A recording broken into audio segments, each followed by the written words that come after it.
She had crossed 2,000 miles to marry one man. She stepped down from the stagecoach in the Colorado high country and found three of them waiting. Three men with the same dark beards, the same wide shoulders, the same whiskey amber eyes. And the youngest one was already saying low, "She won't last to January." The letter had promised a home. The letter had lied.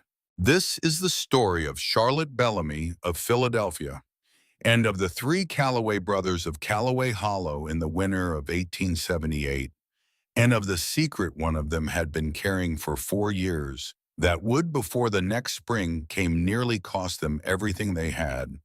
The stagecoach door swung open with a dry creak, and Charlotte Bellamy stepped down into nothing. There was no husband waiting, no house in sight, no fence post, no road sign, no living thing she could name, except the wind moving through pine boughs somewhere far above her head. There was only a strip of dirt road carved into the side of a Colorado mountain, three saddled horses tied to a leaning post, and three men standing in a row beside them. Three men with beards the color of dark earth, shoulders white as cabin door frames, and the same whiskey amber eyes set deep beneath weathered hat brims. The letter had promised a home. The letter had lied. Lottie set her boot down carefully on the rocky ground, one gloved hand still gripping the carriage rail, as if she might be pulled back inside. Her crimson-red traveling dress, the last fine thing she owned in the world, was gray with dust from 3 days of mountain road. The hem had torn somewhere outside Pueblo. Her honey blonde hair had come loose from its Victorian pins, soft tendrils falling against her neck. She had not slept in a real bed since Philadelphia. Behind her, the driver tossed her single trunk down into the dirt with no ceremony at all. It landed with a dull thud, and inside it she could hear the small clink of her mother's gold cameo brooch shifting against the hard leather of the family Bible. The driver did not say goodbye. He did not tip his hat. He climbed back to his bench, snapped the reins, and turned the horses back towards Silverton without once looking at her. She watched the coach roll away down the mountain road until the sound of its wheels was lost in the great empty silence of the high country. Then she turned slowly and faced the three strangers who were now the only living souls between her and 70 miles of wilderness. For a long moment no one spoke. The mountain spoke for them. The wind moved through the pines with a long, slow breath, like an old creature turning in its sleep. A raven called somewhere on the ridge above. The sun, low and gold, threw the long shadow of a single hawk across the rocky slope. Lottie cleared her throat. Her voice, when it came, was smaller than she had wanted it to be. "Mr. Calloway." The man in the middle stepped forward and took off his wide-brimmed hat. His hair was thick and dark, sun-streaked at the temples, and a 3-day stubble caught the late light along his jaw. His eyes were the color of whiskey held up to a window, and they did not blink. "Ma'am," he said. His voice was deeper than she had imagined when she had read his letters. Quieter, too. "I'm Elijah Calloway, the one who wrote you." He nodded once, just once, toward the man on his right. "This here is my brother Silas, and the one looking at you like he ain't decided yet, that's Jeremiah, the youngest. Don't take it personal.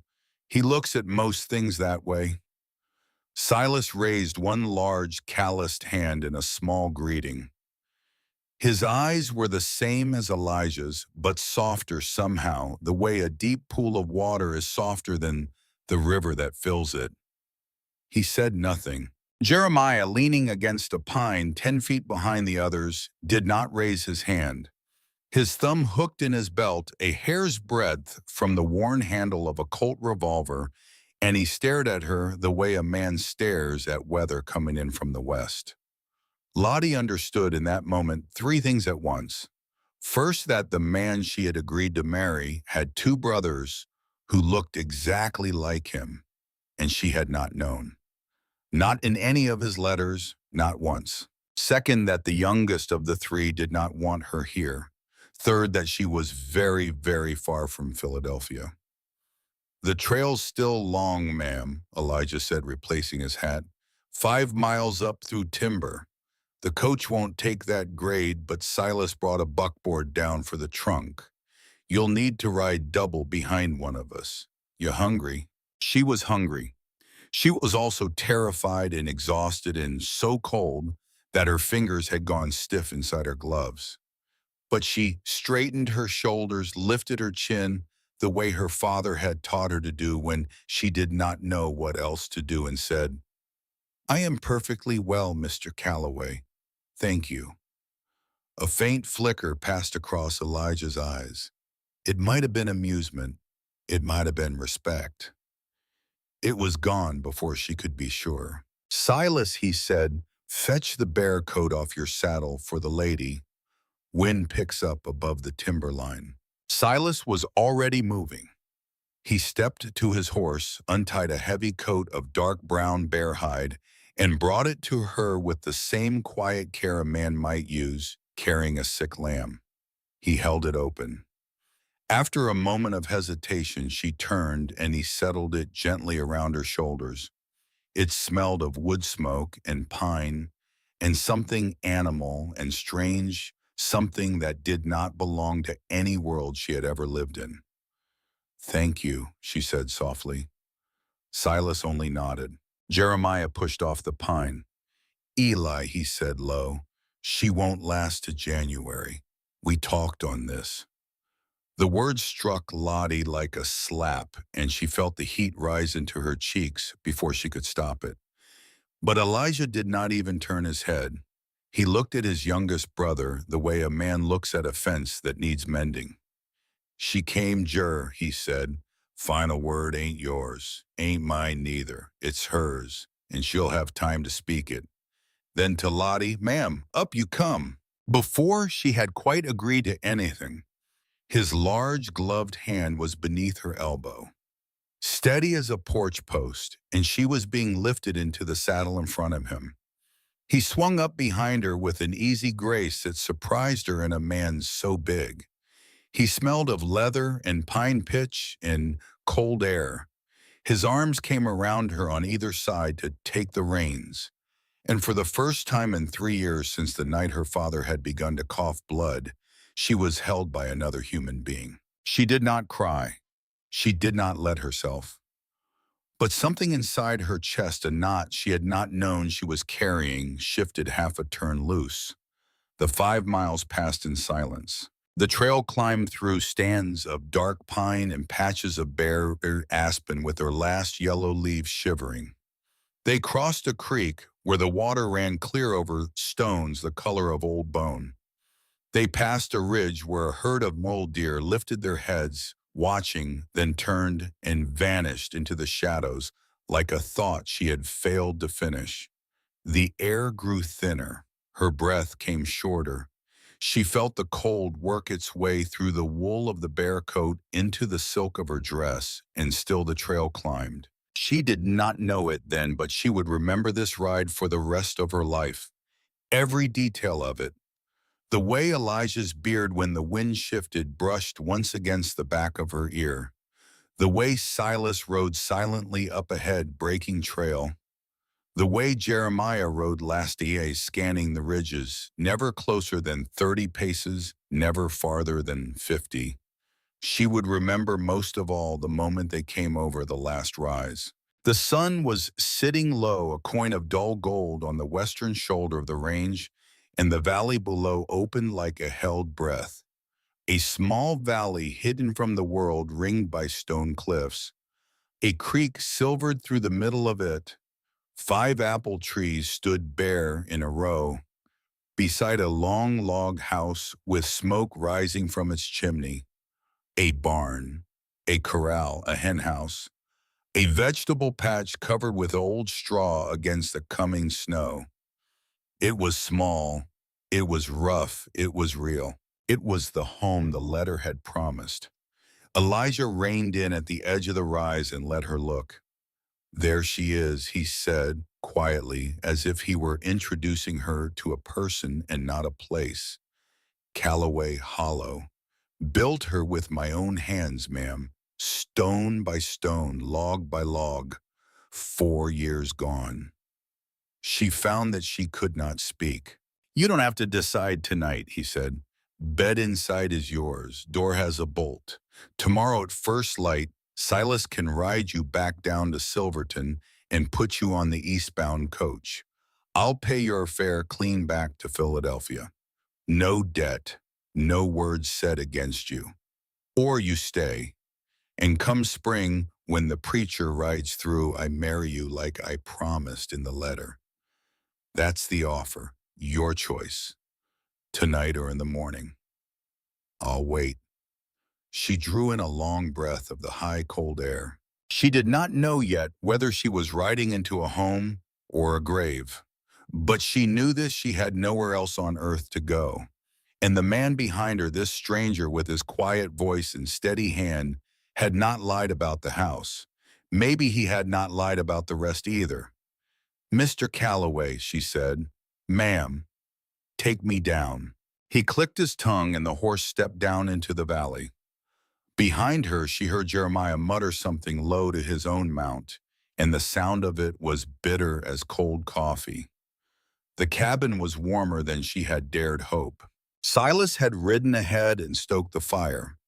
When she stepped through the doorway with the bear coat hanging heavy on her shoulders, a wave of pine smoke and bread warmth and the tang of dried herbs hit her so hard she had to put a hand against the doorframe. The room was long and low. A great stone hearth took up half one wall. A long pine table stood in the middle, scrubbed pale by years of soap and water. A black iron stove squatted in the corner. Skins lay on the plank floor. Antlers held coats and hats and one good rifle.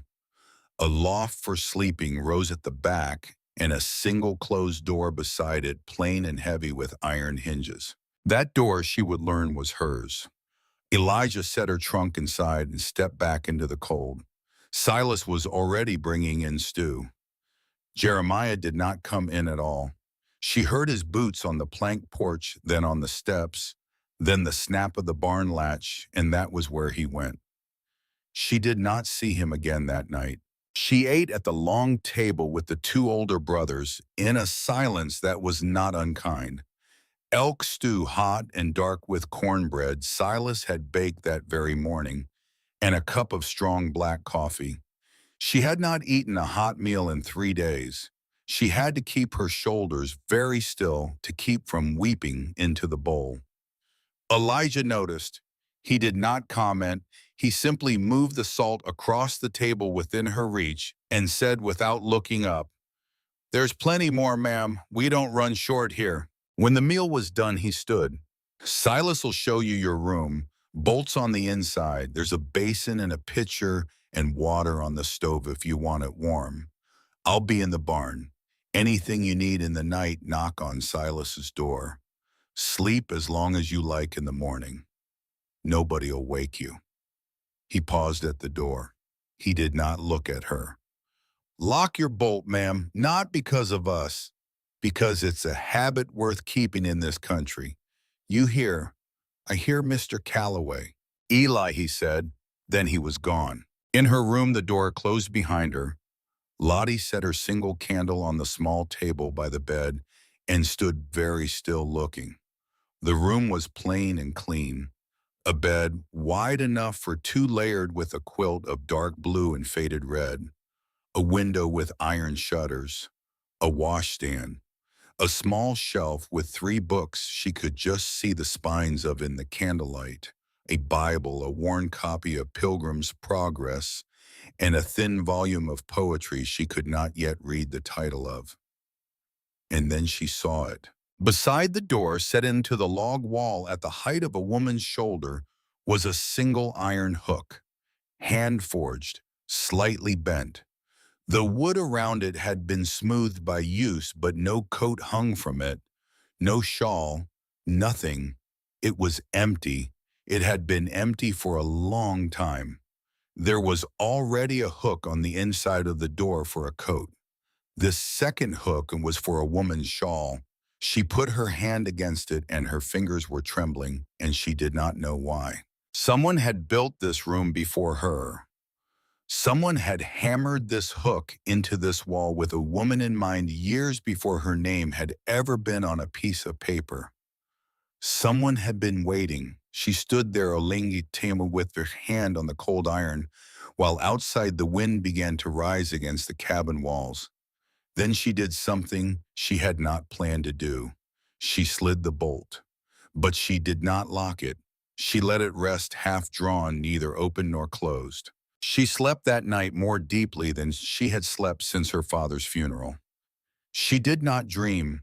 She did not know that in the barn Elijah Calloway sat awake by a small lantern with his head in his hands, and that his shoulders shook once and only once before he wiped his face with the back of his wrist and went out to check the horses in the dark. To understand why a young woman of Philadelphia good breeding had stepped off a stagecoach into a Colorado mountain to marry a man she had never seen, you must first understand what was left behind. Charlotte Bellamy had not always been alone. Her father, Tobias Bellamy, had been a doctor in Philadelphia for 34 years. A man of slender build, careful hands, and a voice so gentle that women in labor sometimes wept for relief at the mere sound of him entering the room. He had taught Lottie to read at the age of 4, to play the small parlor piano at 6, to assist him with bandages and tinctures and the cleaning of small wounds at 12. He had never raised his voice to her. He had never told her she was less for being a girl. He had told her once on her 16th birthday that her mind was the finest one he had encountered in any of his patients, and that he expected great things of it. Her mother had died of a long fever when Lottie was 12. Her father had borrowed against the house to pay for the doctors who could not save her. He never spoke of the debt. He never told Lottie. He carried it the way he carried everything, in silence. Then in the last year of his life, the cough had come. It was the same cough she had heard all her life from his patients. She knew it before he did. She watched him grow thin. She watched him cough into the white handkerchief and fold the handkerchief small so she would not see the red. She watched him work right up to the last week while the neighbors crossed the street to avoid their door because the word consumption was a word that emptied houses. She buried him on a Tuesday in early September. By Thursday, the bank had taken the house. By Sunday, she had a single trunk railway ticket West bought with the last of her father's medical bags sold in trade and a folded advertisement torn from the back page of the Boston Herald. The advertisement read in small, even type, "Strong woman wanted. Mountain homestead, Colorado territory. Hard life. Fair man. Honest work.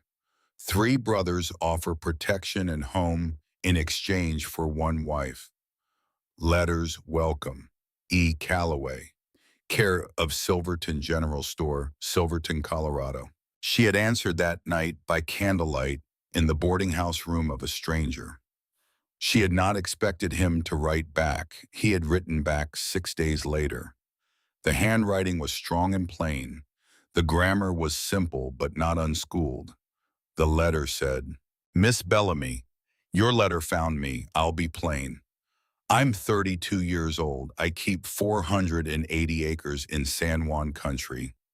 I keep 2 brothers besides me. I lost a woman I was promised to in 1864, and I have not looked at another since. I don't drink. I don't strike. I keep my word. The work is hard. The winters are harder. If you write me again, I'll write you back. E. Calloway." She had written him again. She had written him every Sunday for 6 months. He had written back every time, never long, never flowery, but never cold. He had told her about the apple trees his father had carried as saplings from Virginia and planted at the homestead the year before he died. He had told her that the spring above the cabin ran cold and clear all year and never once dried even in the summer of '76 when half the wells in the territory went dust. He had told her that the nearest neighbor, the preacher Obadiah Hendricks, was 35 miles south. He had told her his middle brother was a quiet man who read books and his youngest brother carried a temper but a true heart underneath. He had not told her his middle brother and his youngest brother looked exactly like him. He had not told her there were three of him. That had been the first lie of the letter, and as she lay in the strange bed in the strange room with the iron hook empty beside the door, she could not yet decide whether it was a lie that mattered or a lie that did not. She would learn the answer in the morning. She woke to the smell of bacon. Pale light was leaking through the iron shutters. She had no idea what time it was.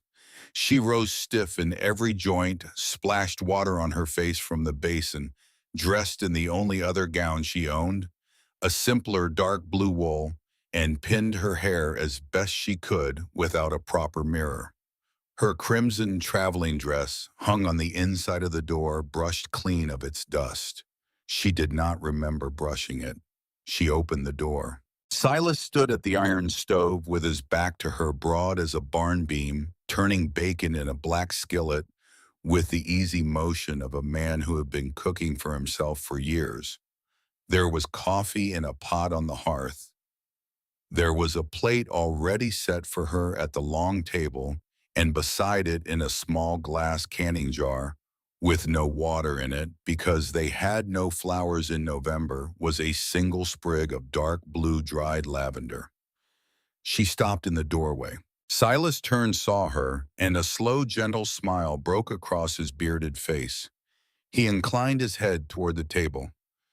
"Morning, ma'am." "Good morning."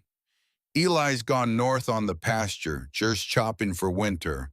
Said tell you breakfast is yours when you want it. Don't rush." She sat. She picked up the sprig of lavender. She looked at it for a long moment. "Did you put this here, Mr. Calloway?" He set the skillet down. He did not turn back to her. His large shoulders shifted under his linen shirt as he reached for a plate. "Silas," he said. "Silas. My mother kept lavender by every plate at every breakfast of my life," he said, still not turning. "Said it kept the air sweet and the day kind. Habit, ma'am, nothing more." She held the dried sprig in her hand. The cabin was warm. The bacon was hot. The coffee, when she poured it, was black and strong and real. She decided, sitting there at that long pine table with the small sprig of lavender beside her plate, that she was not going back to Philadelphia. Not down the trail with Silas that morning. Not on any coach east. Not ever. She did not say so out loud.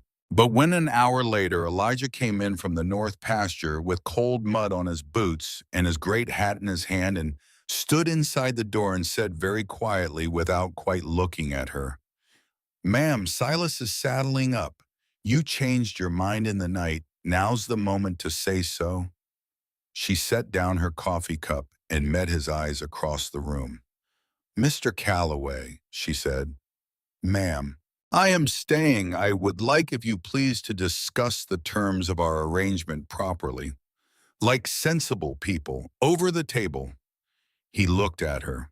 For the first time since she had stepped down from that stagecoach, the lines around his whiskey amber eyes softened, just at the corners, just enough that she saw them.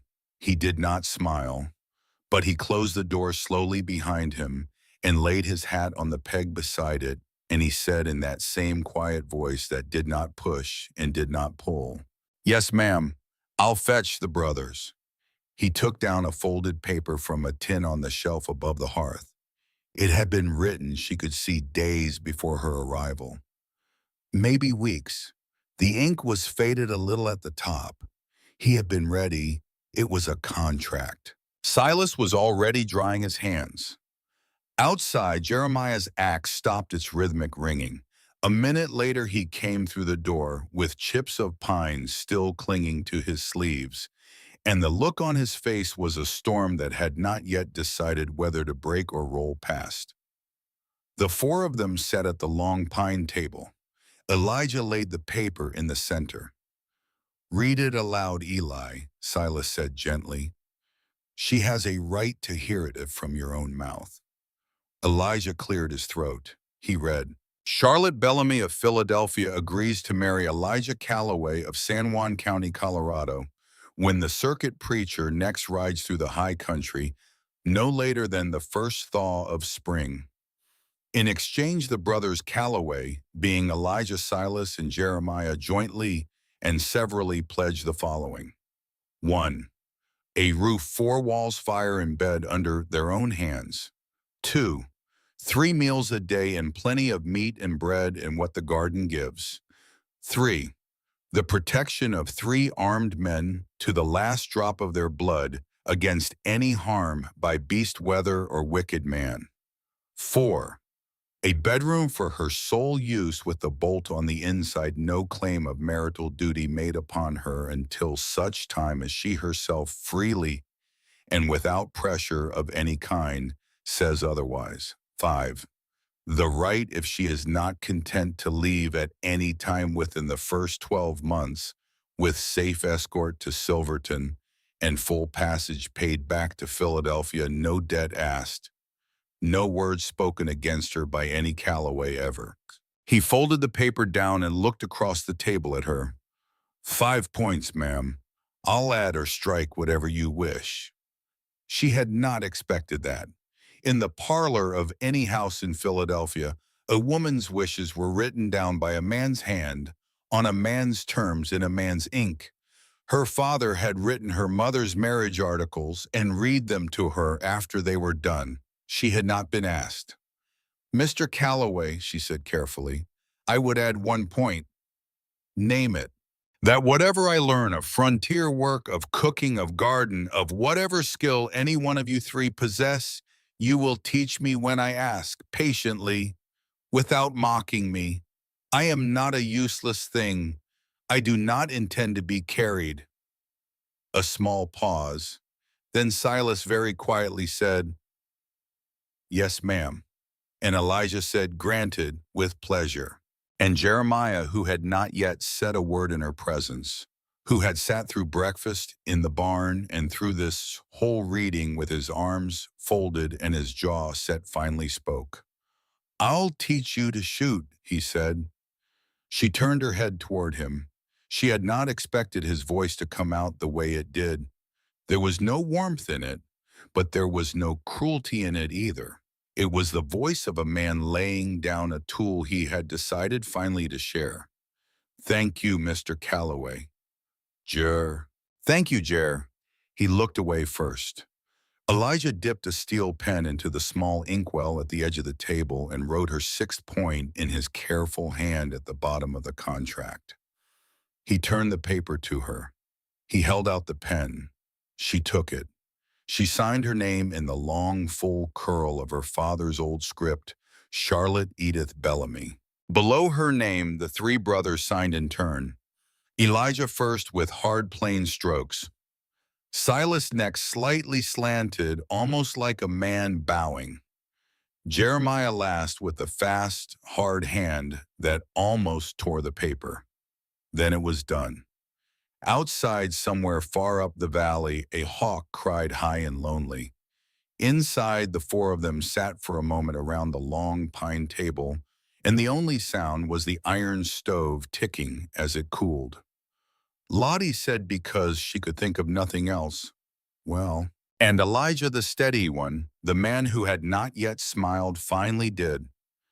Just the corner of his mouth, just for her. "Welcome home, Miss Bellamy," he said. That night, when she went to her room and set the candle on the small table, she stood once more before the empty iron hook beside the door. She lifted the bear coat Silas had given her on the trail off her shoulders. She had folded it across the foot of the bed the night before. This time she lifted it instead and hung it on the hook. The hook held it perfectly, as though it had always been waiting for exactly that wait. She stood looking at it for a long time. Outside, the wind came down off the high peaks of the San Juans and pressed long and slow against the cabin walls. The first true snow of the year began to fall soft and certain on the bare apple trees and the still creek and the low roof of the only home she had left in the world.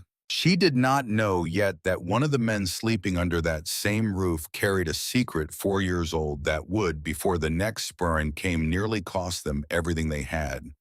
She did not know yet that a man named Cyrus Drake, in a fine office in Denver, had already spoken her name aloud to two hired riders and had paid them in silver and had pointed at a map. She did not know yet that the empty iron hook beside her door had been hammered into that wall 4 years before by a man who had once loved a woman named Cordelia Whitfield and had buried her in 1864 alone in a grave in Virginia he had not stood beside since the war. She did not know any of that on this first true night in Callaway Hollow. She knew only that a sprig of dried lavender lay on her nightstand, and a bear coat hung on a hook that had waited years for it, and three large men were sleeping under one roof with her, and she had, for the first time since her father died, locked no door against the night. She blew out the candle. She slept, and the snow kept falling slow and steep over the high mountain valley where the rest of her life was about to begin. When Lottie woke before dawn, the iron shutters of her window were lined silver with frost, and the world outside lay buried under a clean white silence so deep it seemed to have erased the very mountains. She lay still for a long moment under the heavy quilt listening. There was no sound, no wind, no bird, only the soft tick of the iron stove cooling somewhere in the great room beyond her door, and the slow rhythm of her own breath in the cold air. Then a single sound came, the dull, steady thunk of an axe striking wood. Jeremiah was already up. She rose. She washed her face from the cold basin. She dressed in her dark blue wool, pinned her hair, and found her bear coat hanging on the iron hook beside the door exactly where she had left it the night before. She lifted it down, settled it around her shoulders, and stood looking at the empty hook for a moment longer than she meant to. Then she opened the door and stepped out into her new life. Silas was already at the stove. He had built up the fire. A pot of oats was simmering. Coffee, black and strong, was waiting on the hearth in the dented tin pot she would come in time to know better than her own hand. He turned at her step. "Morning, ma'am." "Good morning, Silas." He inclined his head toward a smaller pot beside the oats. "Cream. Eli walked the cow before light. There's molasses in the jar there if you've a sweet tooth. Eli says a body don't last on this mountain without a little sweet in the morning." She found to her own surprise that she smiled. "And what does Jeremiah say?" Silas's mouth quirked at one corner. "Jer says coffee strong enough to peel paint, and don't ask him no more questions till noon." "I see." "You'll learn his ways, ma'am. He's all weather and no warning, but there's no harm in him. None at all." She sat at the long pine table. Silas brought her oats with a careful hand, the bowl steaming. He set down the molasses jar within her reach without being asked. Then he took his own bowl to the far end of the table, sat down, and began to eat in the comfortable silence of a man who had eaten alone for a long time and did not yet know what to do with the company of a woman. She watched him a moment, the slow, careful way he turned his spoon, the faint scar at the edge of his jaw, the way his eyes, when they lifted, did not quite meet hers but did not refuse her either, the way a quiet man could fill a room without filling the air. "Silas?" "Ma'am." "Lottie, please. I cannot bear another month of ma'am." He paused. He set his spoon down. He looked at her then fully for the first time, and his whiskey amber eyes were softer in the firelight than she had seen them in any of the brothers yet. Lottie, he said. It was the first time her name had been spoken in this house. She found she had to look down at her bowl quickly because her eyes had gone wet without her permission.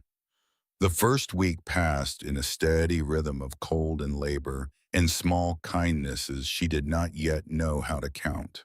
Elijah was up before dawn every day. He walked the north pasture in the dark with a lantern breaking ice on the water troughs with the back of an axe counting cattle by lantern light, returning at first true light with snow caked along the shoulders of his coat. He did not speak much. At breakfast, he did not need to. He came in. He hung his hat on its peg. He nodded at her once. He sat. He ate. He went out again. The whole shape of his day was a man keeping a promise to 20 head of cattle, 6 horses, 2 mules, and 30 laying hens every hour of every day in weather that did not care whether he lived or died. Silas kept the cabin and the cooking and the smaller animals. He baked bread 3 times a week in the iron stove. He patched harness in the long evenings. He read Walt Whitman aloud very softly to himself when he thought no one was listening. He showed Lottie how to bank the stove for the night, how to lift the heavy iron lid without burning her wrist, how to test the temperature of the oven by holding her bare hand inside it for a slow count of 3. He never showed her anything twice in the same way. He found a new gentle phrase for it each time until she had learned. Jeremiah split wood. He split wood from before light until full dark. With one short break for breakfast, he ate standing on the porch, and one longer break for supper at the long table in a silence that the others let him keep. He did not speak to her. He did not look at her. He moved through the cabin like a tall shadow that came in for warmth and went out again before the warmth could touch him. Lottie watched him all that first week. She did not press. She did not call him to the table when he stayed out past dark. She simply set a covered plate on the warming shelf above the stove every night, and every morning the plate was on the wash counter scraped clean. He was eating it. He was just not eating it with her. That was a beginning, she thought. A man who would not look at her, but who would eat her food. A door that was closed but not yet locked. She could work with that. On the 8th morning, Silas began the lessons. He took her into the cabin pantry, a small room off the kitchen lined with shelves and barrels and dark glass jars, and he showed her slowly and patiently the whole shape of how 3 men had been keeping themselves alive on this mountain for 4 years. Salted pork in one barrel, smoked elk in another, dried apples in muslin sacks from the trees outside, cornmeal, white flour kept in a tin to keep the mice out, a whole shelf of canned tomatoes from a summer garden she had not yet seen but would come to know, lard, honey from a wild hive Jeremiah had robbed in August, coffee beans in a sealed crock, tea in a small green tin, finer than she had expected to find on a mountain. Eli rode 150 miles for that tea, ma'am. Lottie, beg pardon. He read in your second letter that you'd been raised on it. She stopped. She turned slowly to face him. He rode 150 miles. To Pueblo. There's a merchant there carries the proper kind. He went in October. Said if you came, you'd want it. Said if you didn't come, he'd still drink it himself till it ran out and think on what might have been. She did not trust herself to speak. Silas set the small green tin gently into her hands. He didn't tell me to tell you that, Lottie. I'm telling you because I think you ought to know. My brother does not say the soft things. He never has.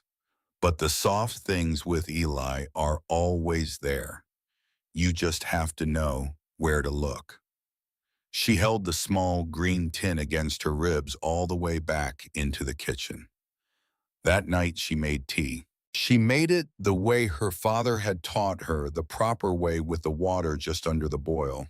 The leaves measured to the spoon, the pot warmed first with a splash of hot water poured out. She set 3 cups on the table, then after a moment a fourth, and she carried the fourth herself out to the porch where Jeremiah was sharpening an axe by lantern light in the cold. She set the cup down on the porch rail beside him. "It is too cold for whiskey, Mr. Calloway. I have brought you tea instead." He did not look up from the whetstone. "I don't drink tea." "You will drink this one." He looked up. For a long moment he looked at her, and she could see in his eyes the same storm she had seen on the trail, but it was a smaller storm now. It was a storm that had begun to remember it was tired. He set the axe down. He picked up the cup. He drank in one long swallow like a man taking medicine. Then he set the cup back on the rail, picked up the axe, and went back to his whetstone. But he did not tell her to go away. She stood on the porch with him for a quarter of an hour in the cold, neither of them speaking, the lantern between them, turning his breath and her breath into one slow shared cloud, and then she went inside and closed the door softly behind her.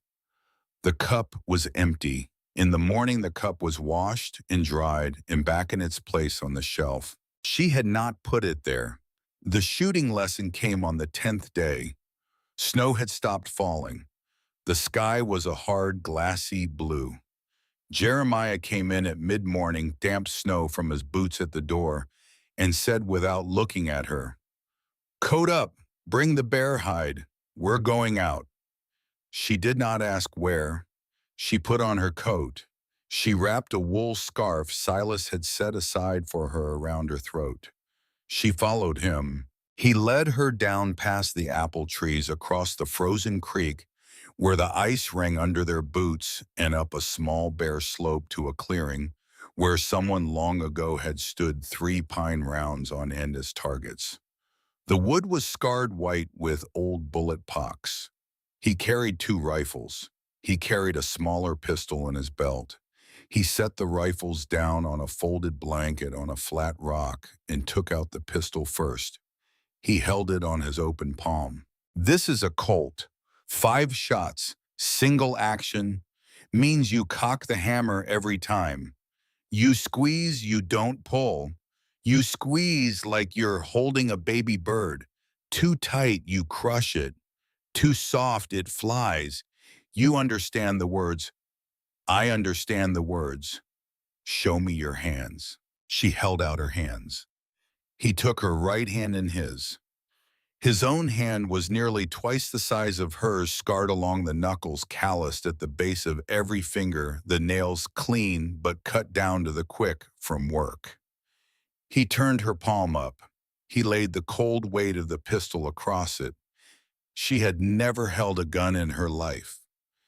"Heavier than it looks," she said. "They always are." He stepped behind her then. He did not touch her. He stood half a step back and he spoke over her shoulder, his voice gone low and even, the voice of a man teaching the only thing he believed he had to give. "Feet apart, square to the target. Not turned sideways, that's for fancy gentlemen in pictures. You're going to get shot at sideways. You want to be square. Makes you smaller. Lift the gun, both hands. Yes. Now thumb the hammer all the way back. You hear that click? That's the only friend you got. You hear that click. You got one breath to make peace with the world before you squeeze. You don't squeeze on a held breath neither. You let half of it out. You squeeze on the half-out breath." She did exactly as he said. The Colt jumped in her hand. The sound of it slammed against the cliffs and came back twice. The pine round at 30 paces sat untouched. "Missed. You missed by a hand," he said. "Best shot of your life. That's not missing. That's good shooting that didn't hit. Cock again." She cocked. Squeeze. Squeeze. She squeezed. The pine round split a chunk off his left shoulder. She lowered the gun. She turned her face toward him. He was standing very still, half a step behind, and his whiskey amber eyes were not on the target. They were on her, and there was something in them she had not seen before in any of the three brothers. Not on the trail, not at the contract table, not in the cabin. It was the look of a man who had just remembered against his will that the world contained things worth protecting. He looked away first. He cleared his throat. 3 more rounds, then we'll try the rifle. You got a good eye, Miss Bellamy. Steadier than I expected. Lottie? A long pause. Lottie. 3 weeks in Elijah began to come in for tea. He did not announce it. He did not ask. He simply began around 4 in the afternoon to find some small reason to step into the cabin from whatever he had been doing in the cold, to check a strap, to fetch a length of rope, to warm his hands a moment by the stove.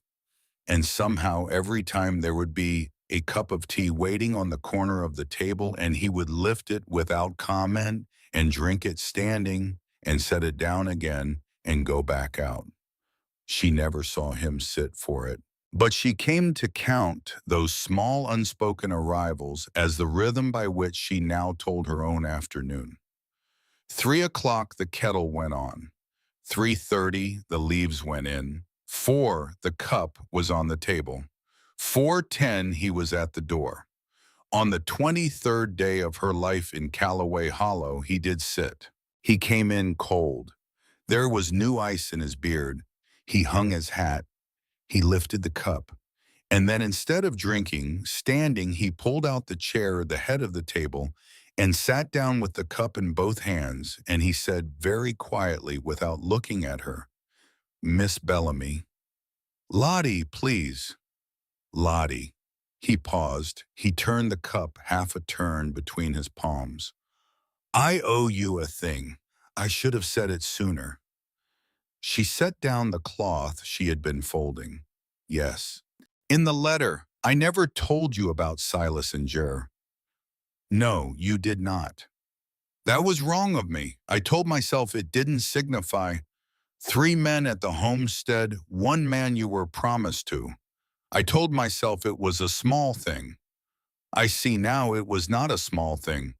You stepped off that coach and saw 3 of us, and you didn't know which way to look. I'm sorry for it." He did look up then. His eyes met hers full on across the long pine table. "I won't lie to you again, Lottie. Not in any letter, not in any word, not by leaving a thing out and calling it a kindness. You have my word on that." She had not known until that moment that her hands had been carrying weight all this time. She had not known how much of her had been waiting since the day she stepped off the coach for the second shoe to fall, for the under the lie, for the husband who turned out to be a drunkie, work that turned out to be servitude, the bargain that turned out to be a trap. It was not a trap. It was a man at her table apologizing for a sin of omission 3 months old. She found that her voice would not come out steady, so she made it come out steady. "Mr. Calloway, Eli, Eli, I accept your apology, and I will say to you what I have not said to any man since my father died. I believe you." He nodded once. He drank his tea. He stood. He set the cup down. He took his hat from the peg. At the door he paused. "Lottie, yes, you're home now." He went out into the cold.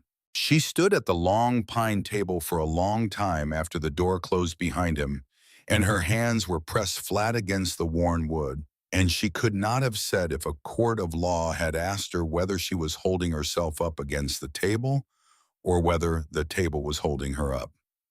The first crisis of her life on the mountain came at the end of the 4th week. It came as such things tend to come on a mountain without warning and from the wrong direction. She had gone out alone in the late afternoon against her better judgment to gather kindling from a low stand of dead pine just above the apple trees. Silas had been at the chicken house.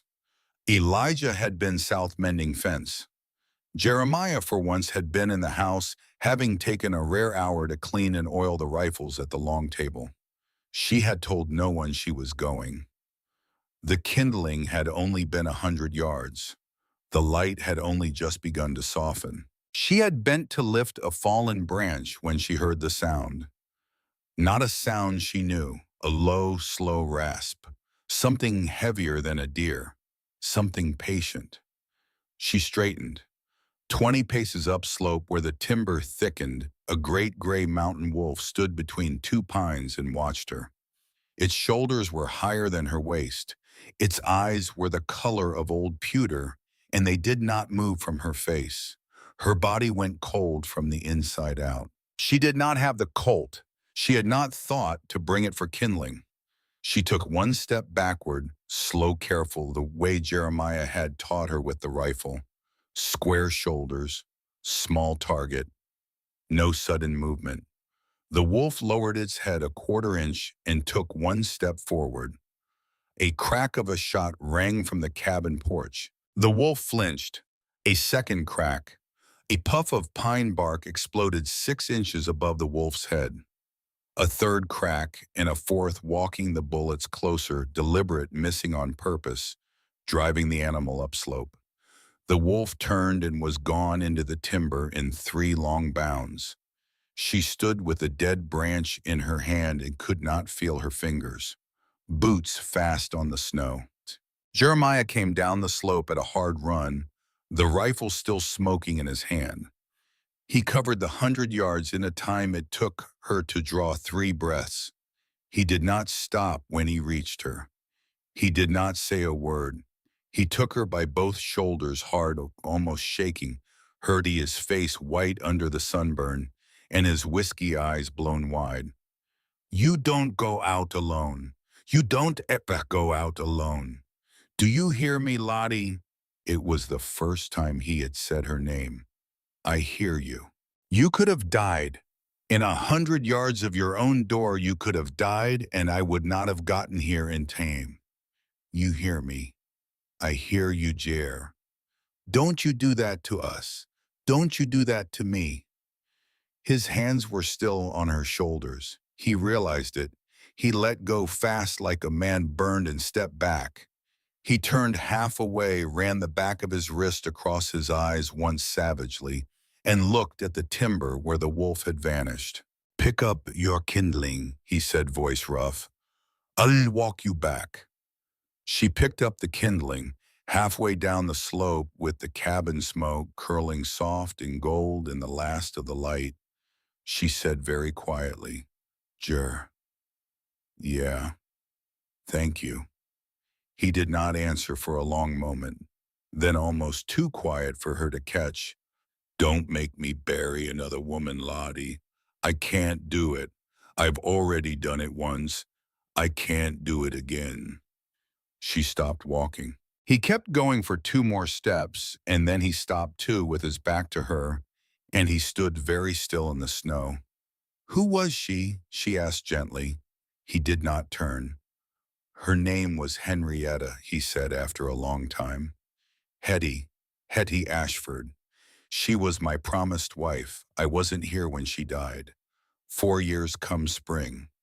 And I have not in all that time to told her name to another living soul that didn't already know it." A pause. "You are the first." He started walking again. She followed. They did not speak the rest of the way down the slope, but when he opened the door of the cabin for her and she stepped inside into the warmth, his hand brushed once on purpose against the small of her back. The lightest possible touch. A man steadying a woman over a threshold. It was the first deliberate kindness Jeremiah Calloway had ever given her. It was, she understood, without needing to be told, the kind of kindness a man does not give twice if it is refused the first time. She did not refuse it. She stepped through the door and into the firelit room and did not look back. That night after supper, Silas played the violin. He had not played it in front of her before. He had played it once that she had seen alone on the porch by moonlight, and she had stood in the dark of the cabin and listened with one hand pressed against the door frame and her eyes closed. But tonight he brought the old instrument out from the cedar chest beside the hearth, and without ceremony, without a word said, he tucked it under his bearded jaw and drew the bow. The tune was Lee. It was the song she had heard him play that first secret night. She had left the words for it on his place at breakfast, 3 weeks ago, written out from memory in her own careful hand on a half sheet of paper. She had not mentioned it, neither had he. The page had simply disappeared from his place by the afternoon. He played it through once. He played it through twice. The third time very softly in a voice rougher than his speaking voice, but true to every note he sang. As the blackbird in the spring, 'neath the willow tree, sat and piped, I heard him singing Lee. Elijah at the head of the table set down his coffee cup. His face did not move, but his eyes, watching the fire, had gone soft and far. Jeremiah at the foot leaned slowly back in his chair and laid one hand over the other on the tabletop and closed his eyes. Lottie in the chair to Elijah's right, the chair that had once held a coat hook, waiting for a woman who never came, sat very still and listened. She listened to the violin and to the deep, careful voice of the middle brother and to the wind starting up again outside against the cabin walls. She thought with a clarity that surprised her, I am no longer a guest in this house. She thought, I do not know yet if I love any one of them. She thought, but I love the shape they have made together around the empty place at the table where she should have been, and around the empty place where I have come to sit instead. She thought, I will not leave this place. Whatever comes, I will not leave it. Outside in the dark, snow began to fall again over the apple trees and the silent corral and the long, rough roof of the place she had against every reasonable odd begun to call home.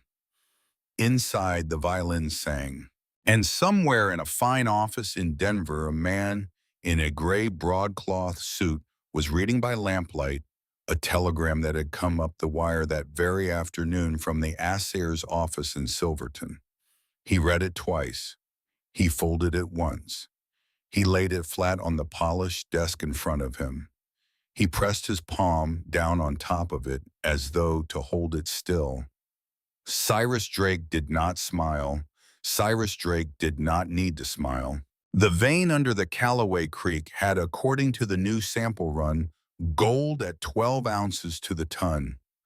12 ounces, the whole valley end to end would be his by the spring one way or another.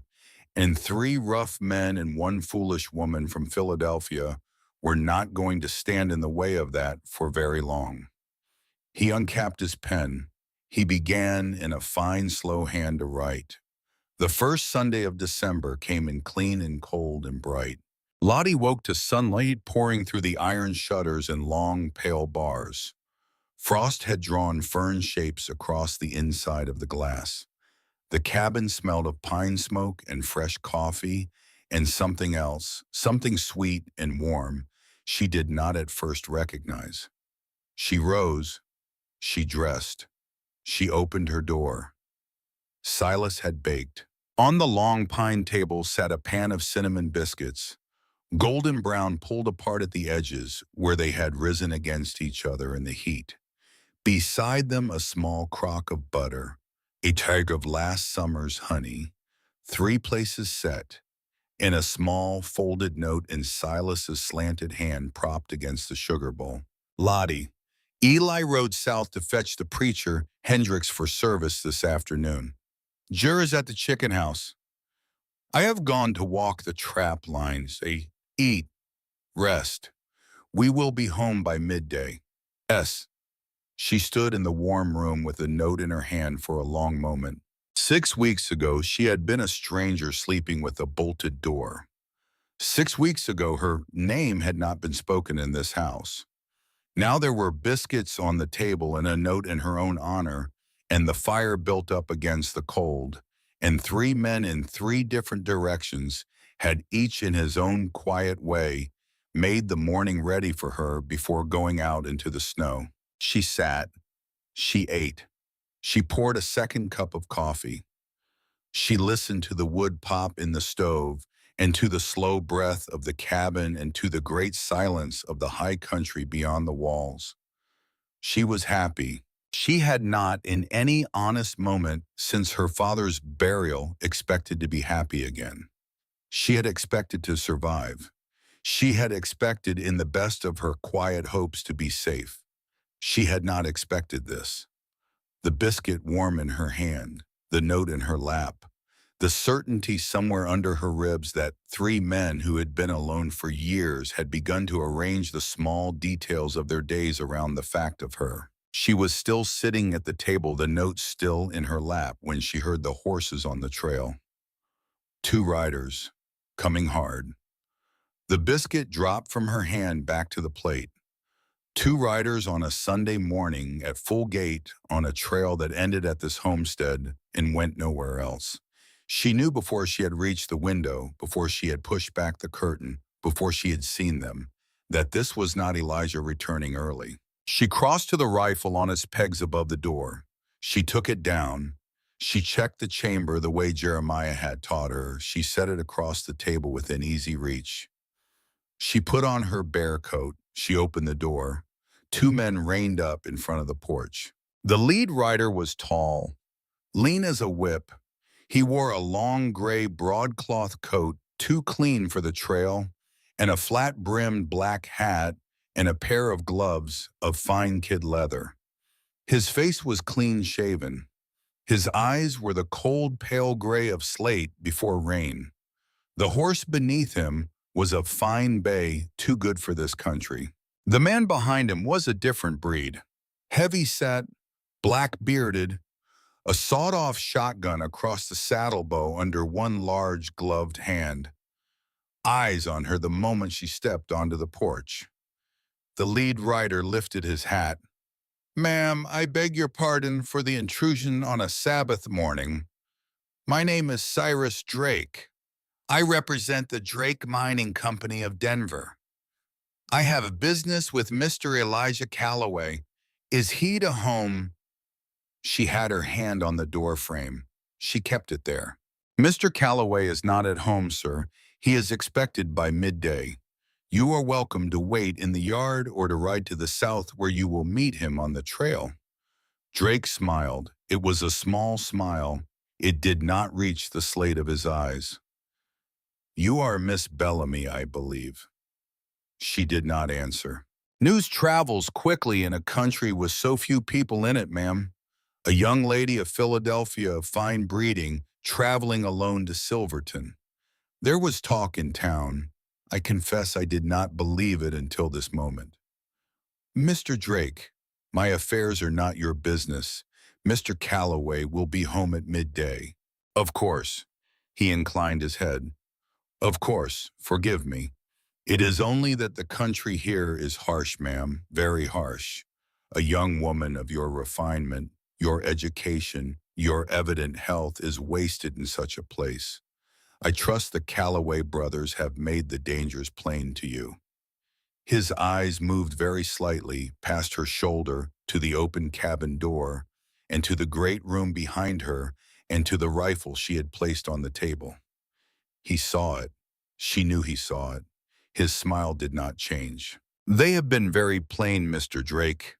I am glad to hear it. I have come today to make Mr. Calloway a generous offer for this property.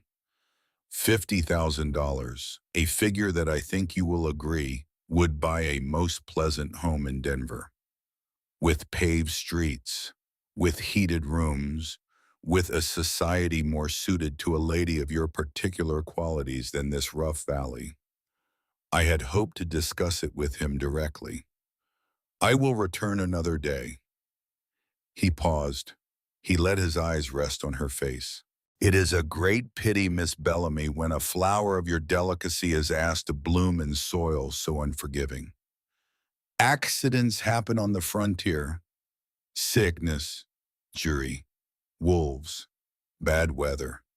A young woman of your refinement, far from any doctor, far from any neighbor, in a cabin, with only three men who must by necessity leave her alone for long hours of the day. The mind shudders, ma'am. It truly does. The bearded man behind him shifted his weight in the saddle. The shotgun across his lap moved with him half an inch, no more. She felt the cold come up through the boards under her boots and into her spine. She did not move. Mr. Drake, ma'am, you will turn your horses now. You will ride down off this mountain.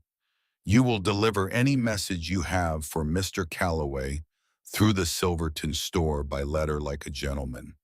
And you will not, while I am living and breathing in this house, set foot on the porch of Calloway Hollow again. Do you understand me, sir? A small flicker this time in the slate gray eyes. It was the look of a man who had not expected from a young woman alone on a porch the same flat, unmovable refusal he might have heard from her husband. As you wish, Miss Bellamy. He touched his hat brim, he turned his fine bay. The bearded man followed. They rode out of the yard at a slow and deliberate pace, neither hurrying nor lingering, like two men who had come to measure a thing and were satisfied with their measure. She watched them until they were past the apple trees, past the bend in the trail, past the last place she could see them through the dark trunks of the timber. Then her knees gave out, and she sat down hard on the porch step and put her face against her drawn-up knees, and she breathed slow and deliberate until she was sure she was not going to be sick. Elijah was home an hour earlier than she had expected him. He had met Drake on the trail and had not, as she half feared, he would turned and ridden after him. He had let the man pass. He had let the man ride. So he had, when the bay and the bearded shotgun had vanished around the southern bend, kicked his own horse into a long, hard gallop up the trail to the homestead, and he had come up the yard at a full speed with his rifle across his saddle bow, calling her name before he had even reached the porch. Lottie, she came out the door. He was already off the horse, taking the steps two at a time. Lottie, are you hurt? I am not hurt. Did he set foot in the house? He did not. He stopped on the porch in front of her. He did not touch her. He looked her over once head to foot like a man checking livestock for injury. Then his shoulders, which had been held up like a man bracing for a blow, came slowly back down. He let out a long breath. He took off his hat and pressed the back of his glove against his eyes for one short moment and put the hat back on. Tell me, he said. She told him. She told him every word the man had said. The compliments. The threats inside the compliments. The horse too fine for the country. The shotgun across the saddle bow of the second man. The $50,000. The mention of accidents. The mention of wolves. Elijah listened without interrupting. When she was done, he stood for a long time looking out over the apple trees, the muscle along his jaw working slow. He'll come back, he said. I know. Not him, not in person. He said his piece. Now he sends men. Eli. I know, Lottie. We need to talk to Silas and Jer, the four of us, tonight. He turned his head. He looked at her. The lines at the corners of his eyes softened just a little, just for her. Yes, ma'am, the four of us, tonight. The four of them sat at the long pine table after supper, and Elijah laid Drake out for them in plain words. Silas listened with his hands folded around his coffee cup. Jeremiah listened with his elbows on the table and his chin on his interlaced fingers and a long, slow fire building at the back of his eyes. Neither brother interrupted. When Elijah was done, Silas spoke first. Eli, the vein. I know. You always said there was nothing under that creek. There was nothing in 74. There was nothing in 76. There's been a man with a rocker and a pan working that lower bend in the dark for the past 3 months, And I've been finding the prints in the mud and washing them out with my own boots before either of you could see them, because I did not want to start a thing I could not finish. A long silence. Jeremiah leaned slowly back in his chair. You knew Eli. I suspected. You suspected and you did not say. I did not say. While Lottie was riding 3 days through that country to come up here, while Drake was already moving on us, you did not say. Jer, you did not say Eli. I would have told you tonight. I would have told you tonight whether Drake had ridden in this morning or not. I had decided coming back from Silverton with the preacher. I was going to tell the three of you tonight. I swear it on our mother's grave. Jeremiah was quiet for a long time. Then in a voice so soft it was almost not there, he said, there is something I have not said either. All three of them turned to him. He looked down at the worn surface of the long pine table at the pale circle where 1,000 cups had been set down over 4 years, and he began. Hetty did not die in a kitchen accident. The fire that killed Hetty was set. Silas closed his eyes. Lottie beside Elijah did not move.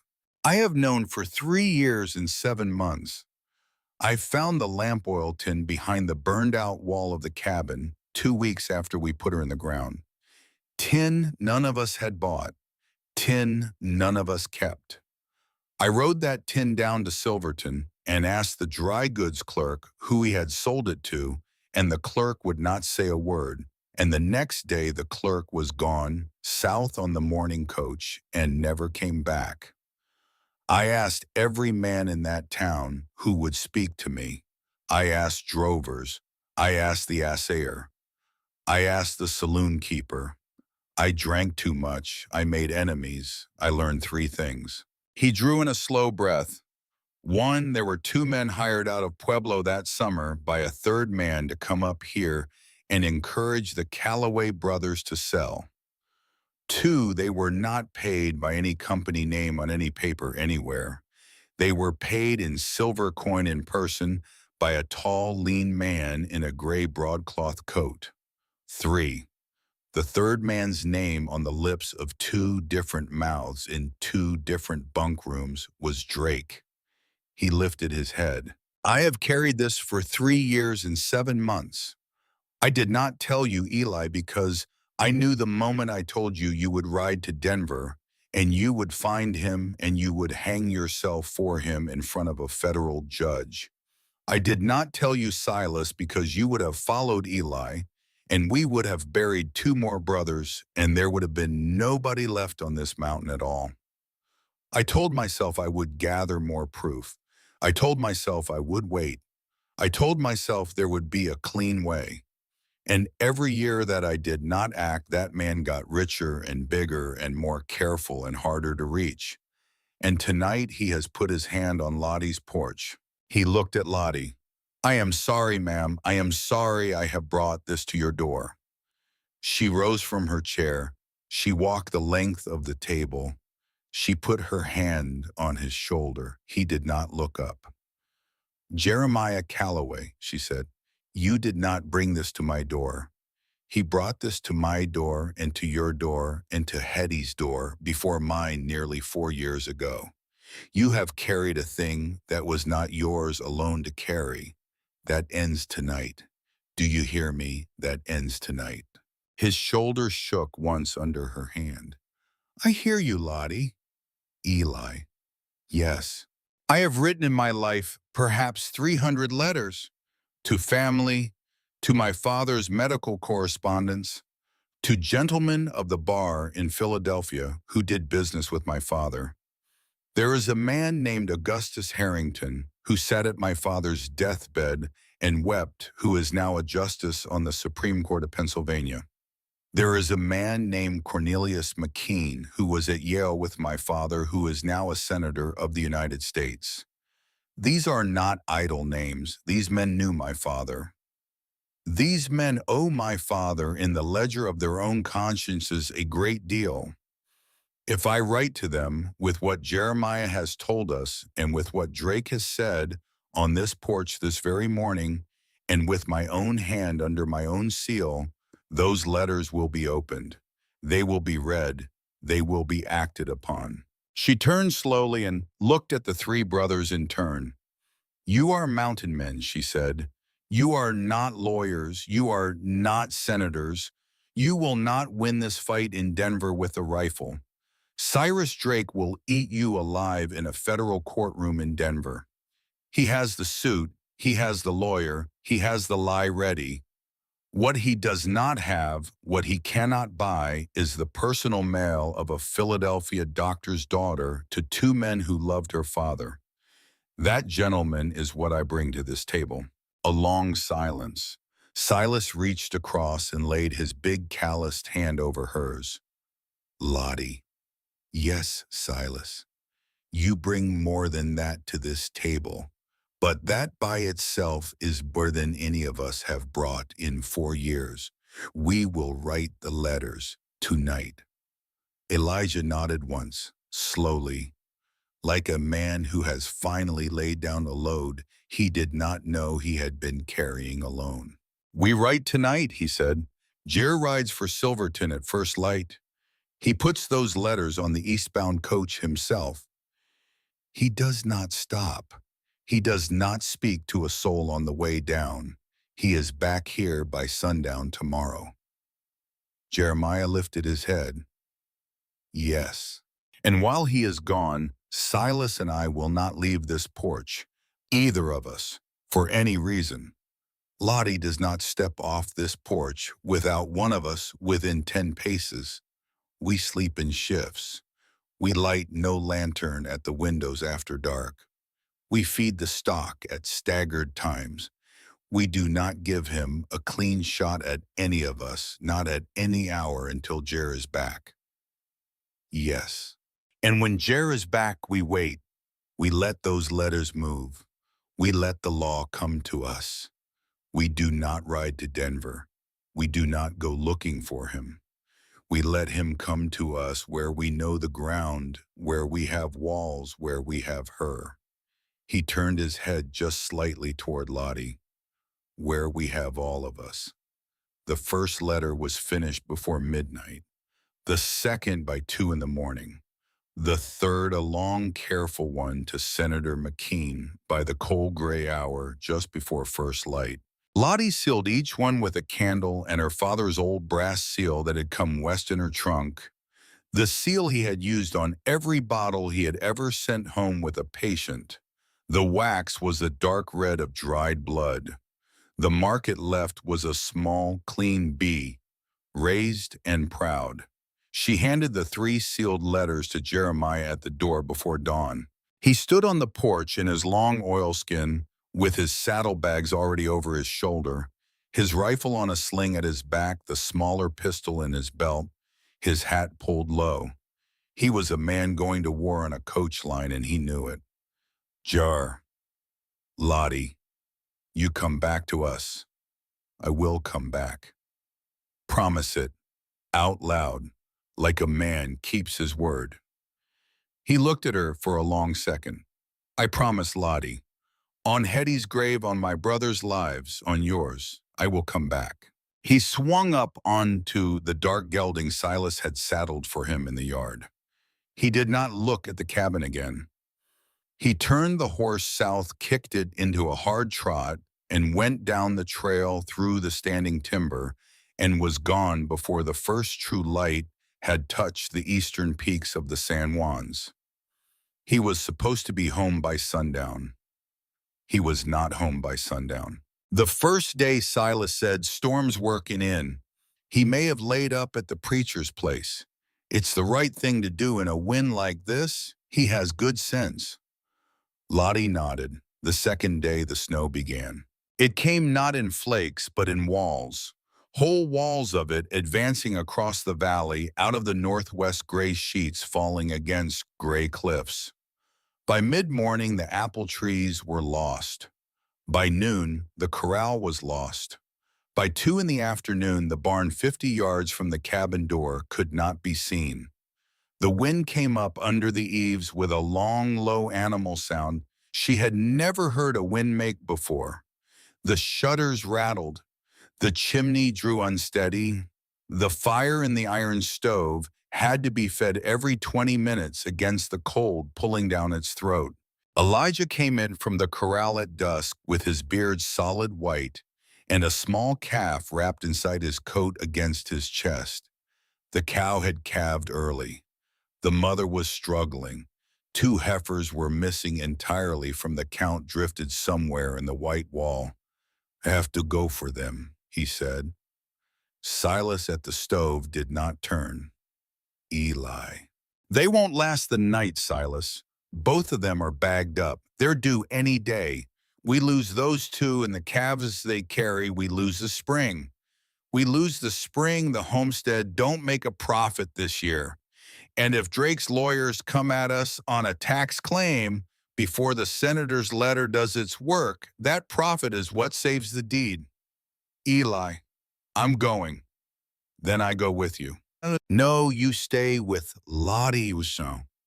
You do not leave this porch. You hear me. You do not leave this porch. If I am not back by full dark, you do not come after me. You wait for first light.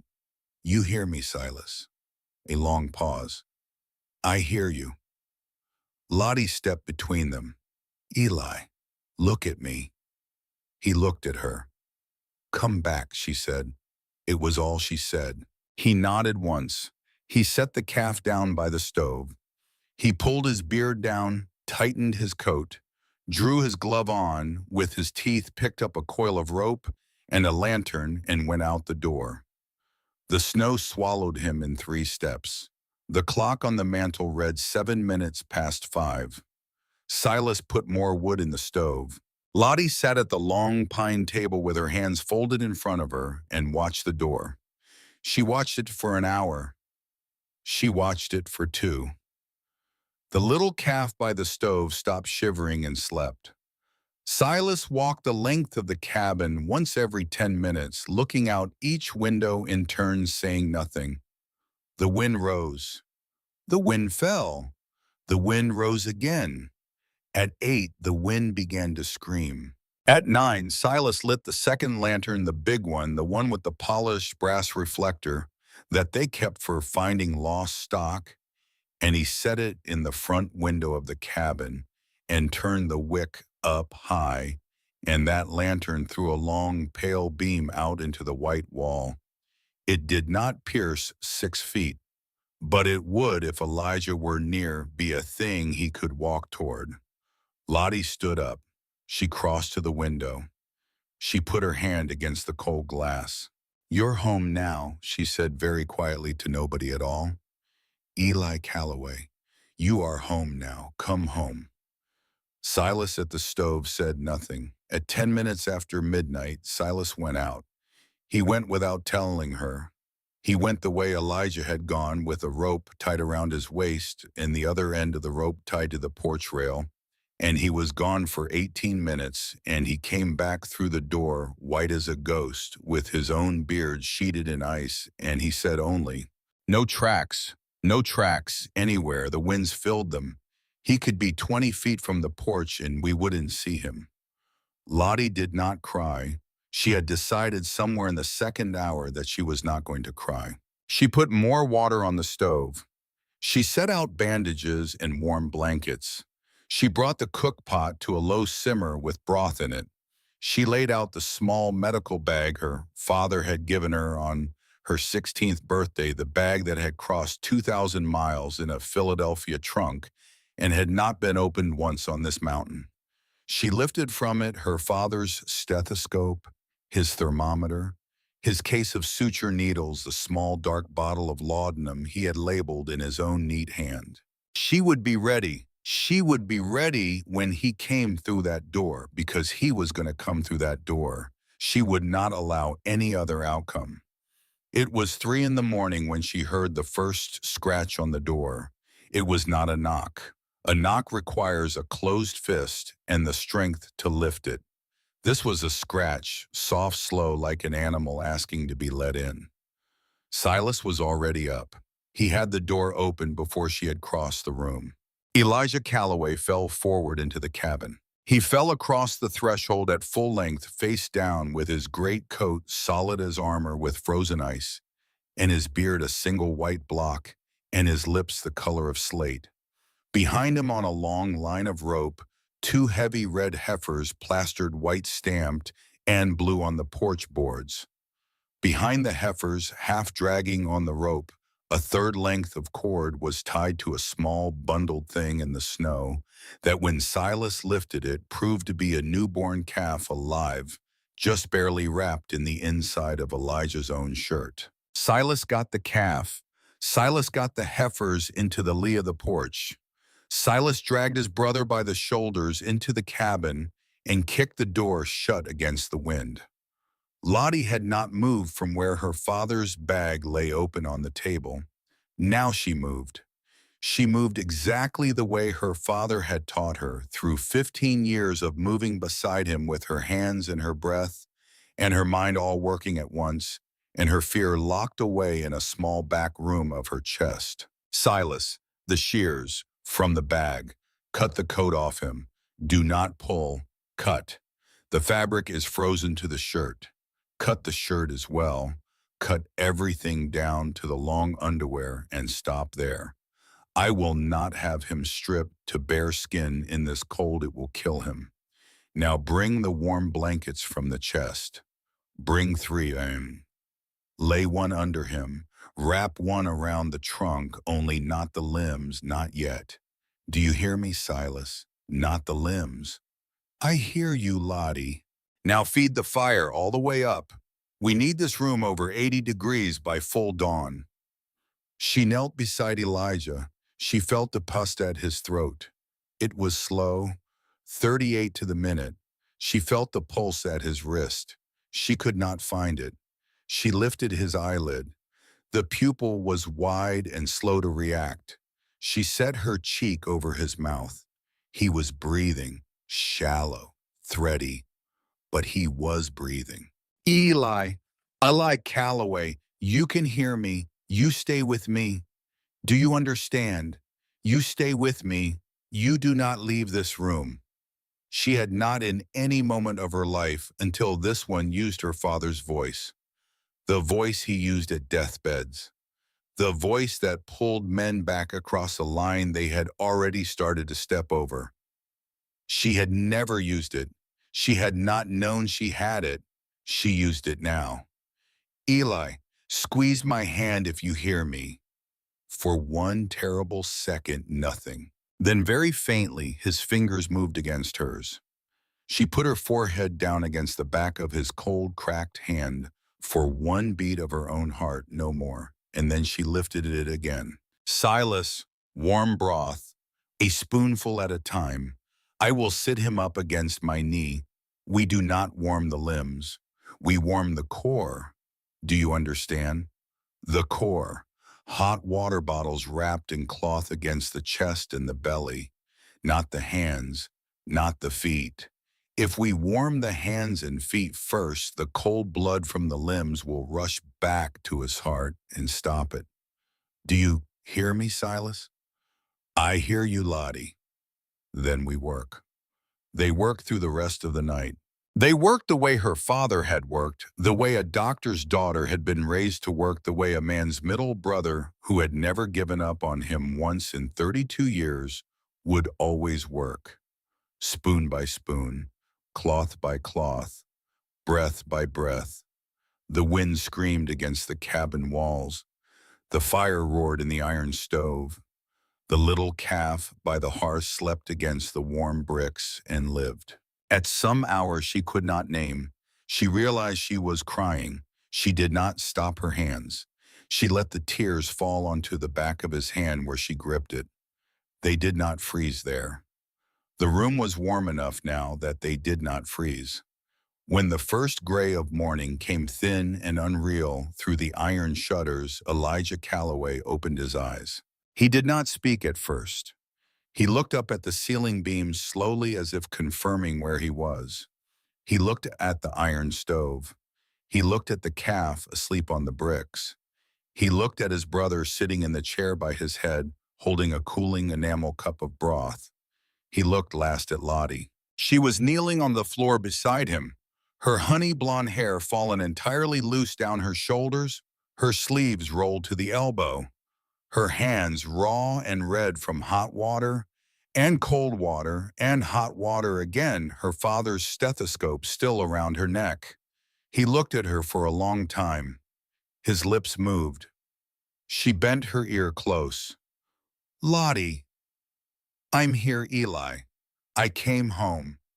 You came home. You called me home. I did. He closed his eyes again, but his hand this time found hers on the blanket and closed around it and did not let go. Outside, the wind began at last to ease. The storm was passing, but it was not over. None of it was over. Cyrus Drake was still in his fine office in Denver. The letters were still moving east on a slow coach line. Jeremiah Calloway was still somewhere on the South Road, in unknown weather, alive or not alive. No man in this cabin yet knew. And the longest night of Charlotte Bellamy's life on the mountain had ended. The longest day of it had not yet begun. The third day was the day Jeremiah came home.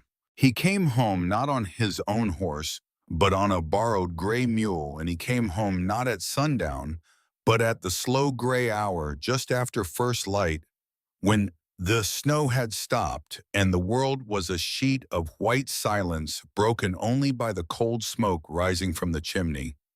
Lottie was at the front window. She had not slept. She had been at the window since Elijah had fallen asleep at last, holding her hand from his pallet by the stove, and she had watched the trail south the way a woman watches a candle flame she does not dare to let go out. She saw the dark shape come around the bend in the timber. She saw the shape was a mule, and on the mule was a man, and the man was hunched low over the animal's neck with his arms wrapped around its mane. She did not call to Silas. She did not need to. Silas was already at her shoulder. It's Jer, she said. It's Jer.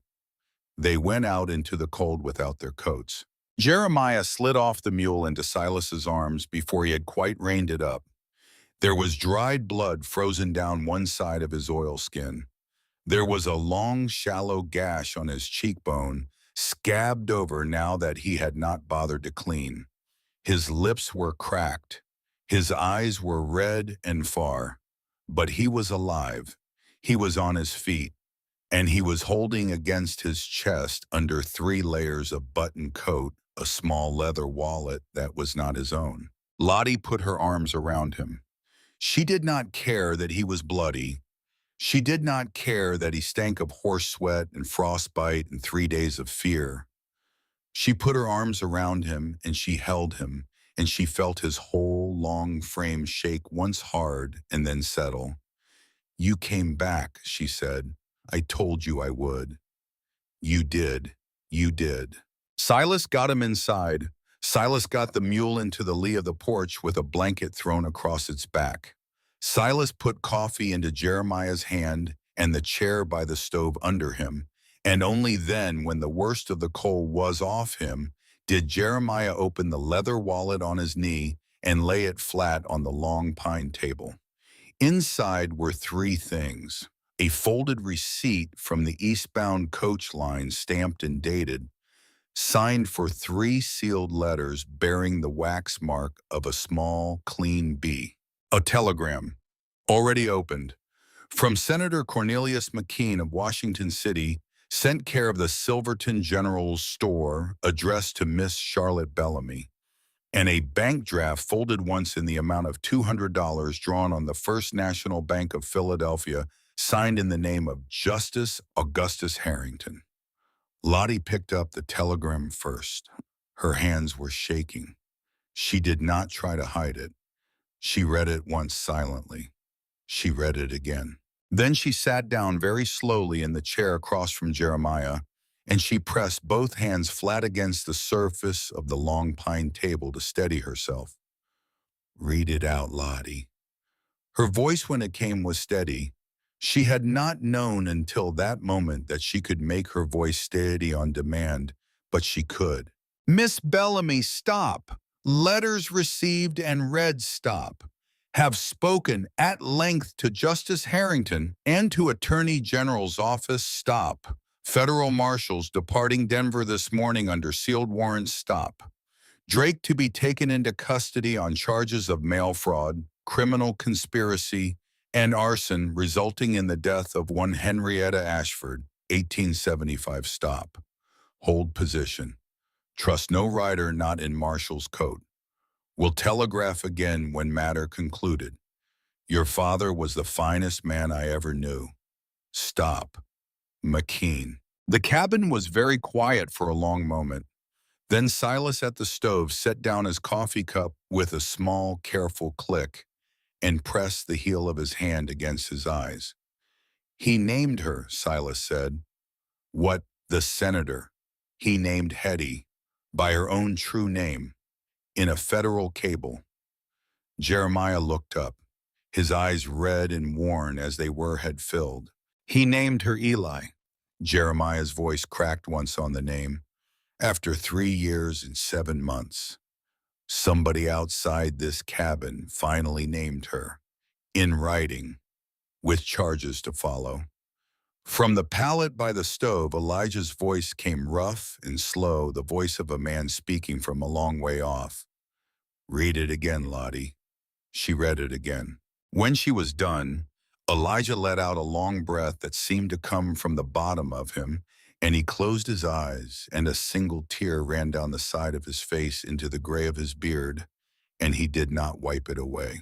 He had not, she understood, in all the years she would later come to know him, ever wept where any man could see him, not at his mother's grave, not at his father's, not over Cordelia alone in the barn with his head in his hands. He had not wept. He had not allowed it. And now on a pallet by an iron stove in a cabin in the San Juan Mountains with a federal telegram on a long pine table beside him, he wept once quietly while the woman from Philadelphia and his 2 brothers pretended out of love not to see. Then he opened his eyes. He looked at Jeremiah. Tell us how you got it, Jeremiah told them. He had made Silverton on the 2nd day sundown. He had put the 3 letters on the eastbound coach with his own hand, watched them locked in the iron mailbox, watched the coach pull out of the yard. He had ridden back the way he came, 2 miles south of the Homestead Trail where the road forked and the timber closed in tight. 4 men had come out of the trees on him, hired men, not Drake himself. Drake hired better than that. 2 from Pueblo, 1 from Denver and from somewhere east. They had not been waiting for him by chance. They had been waiting for the man who had been seen in town with 3 sealed letters. He had killed 2 of them.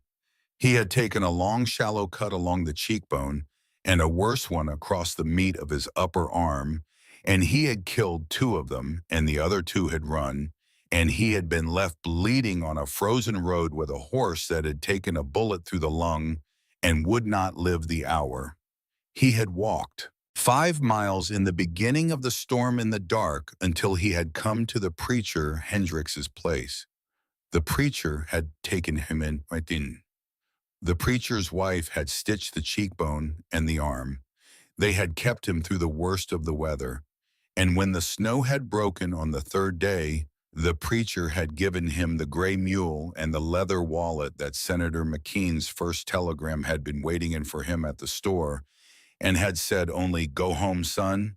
Tell that lady from Philadelphia that the Lord moves slow, but he moves true." Lottie put her hand over Jeremiah's hand on the table. You killed 2 men for those letters. I'd kill 4 for them, Lottie. I'd kill 10. You will not have to. No, he said. I do not believe I will. The federal marshals reached Denver 3 days after the telegram was sent. They reached the offices of the Drake Mining Company at 9:30 on a Tuesday morning, with sealed warrants in a leather portfolio and 12 uniformed deputies behind them on the polished marble steps. They did not knock. They did not announce themselves to the clerk at the front desk.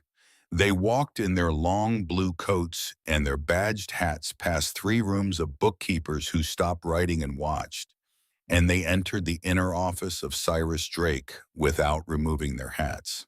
Drake was at his desk. Drake had a pen in his hand.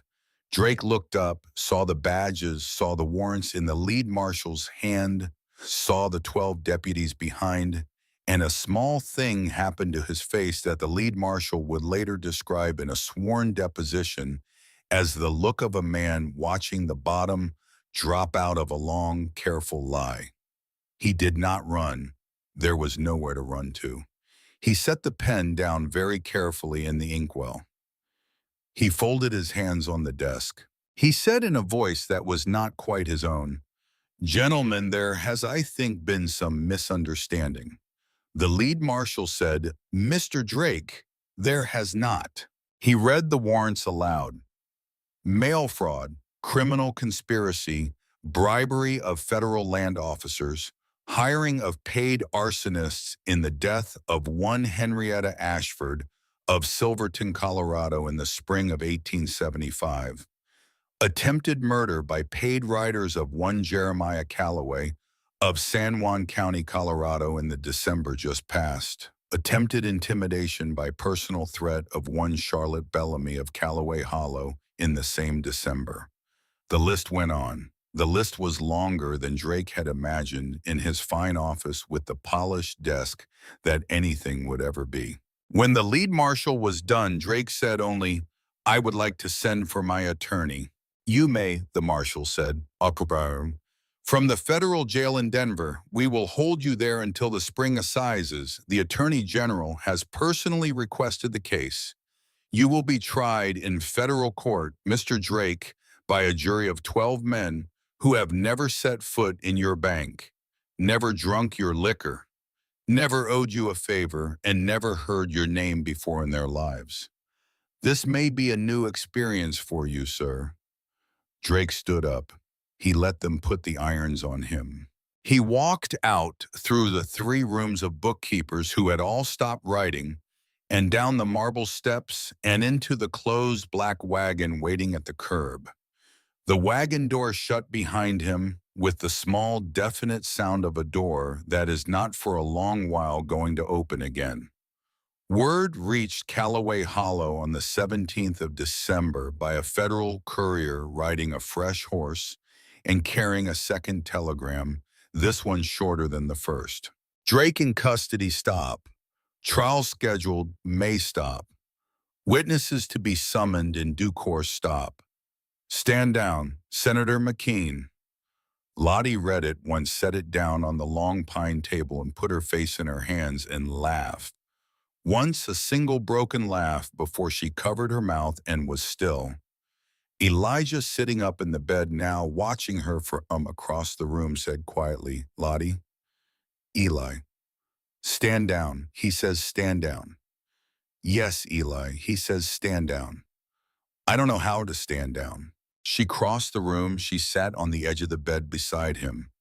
She took his hand in both of hers. "You have stood up, my love, every day since you were a boy.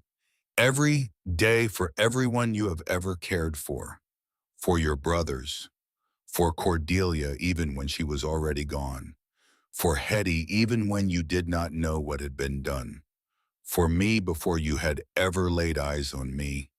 You have stood up, Eli Calloway, until you nearly froze to death standing up.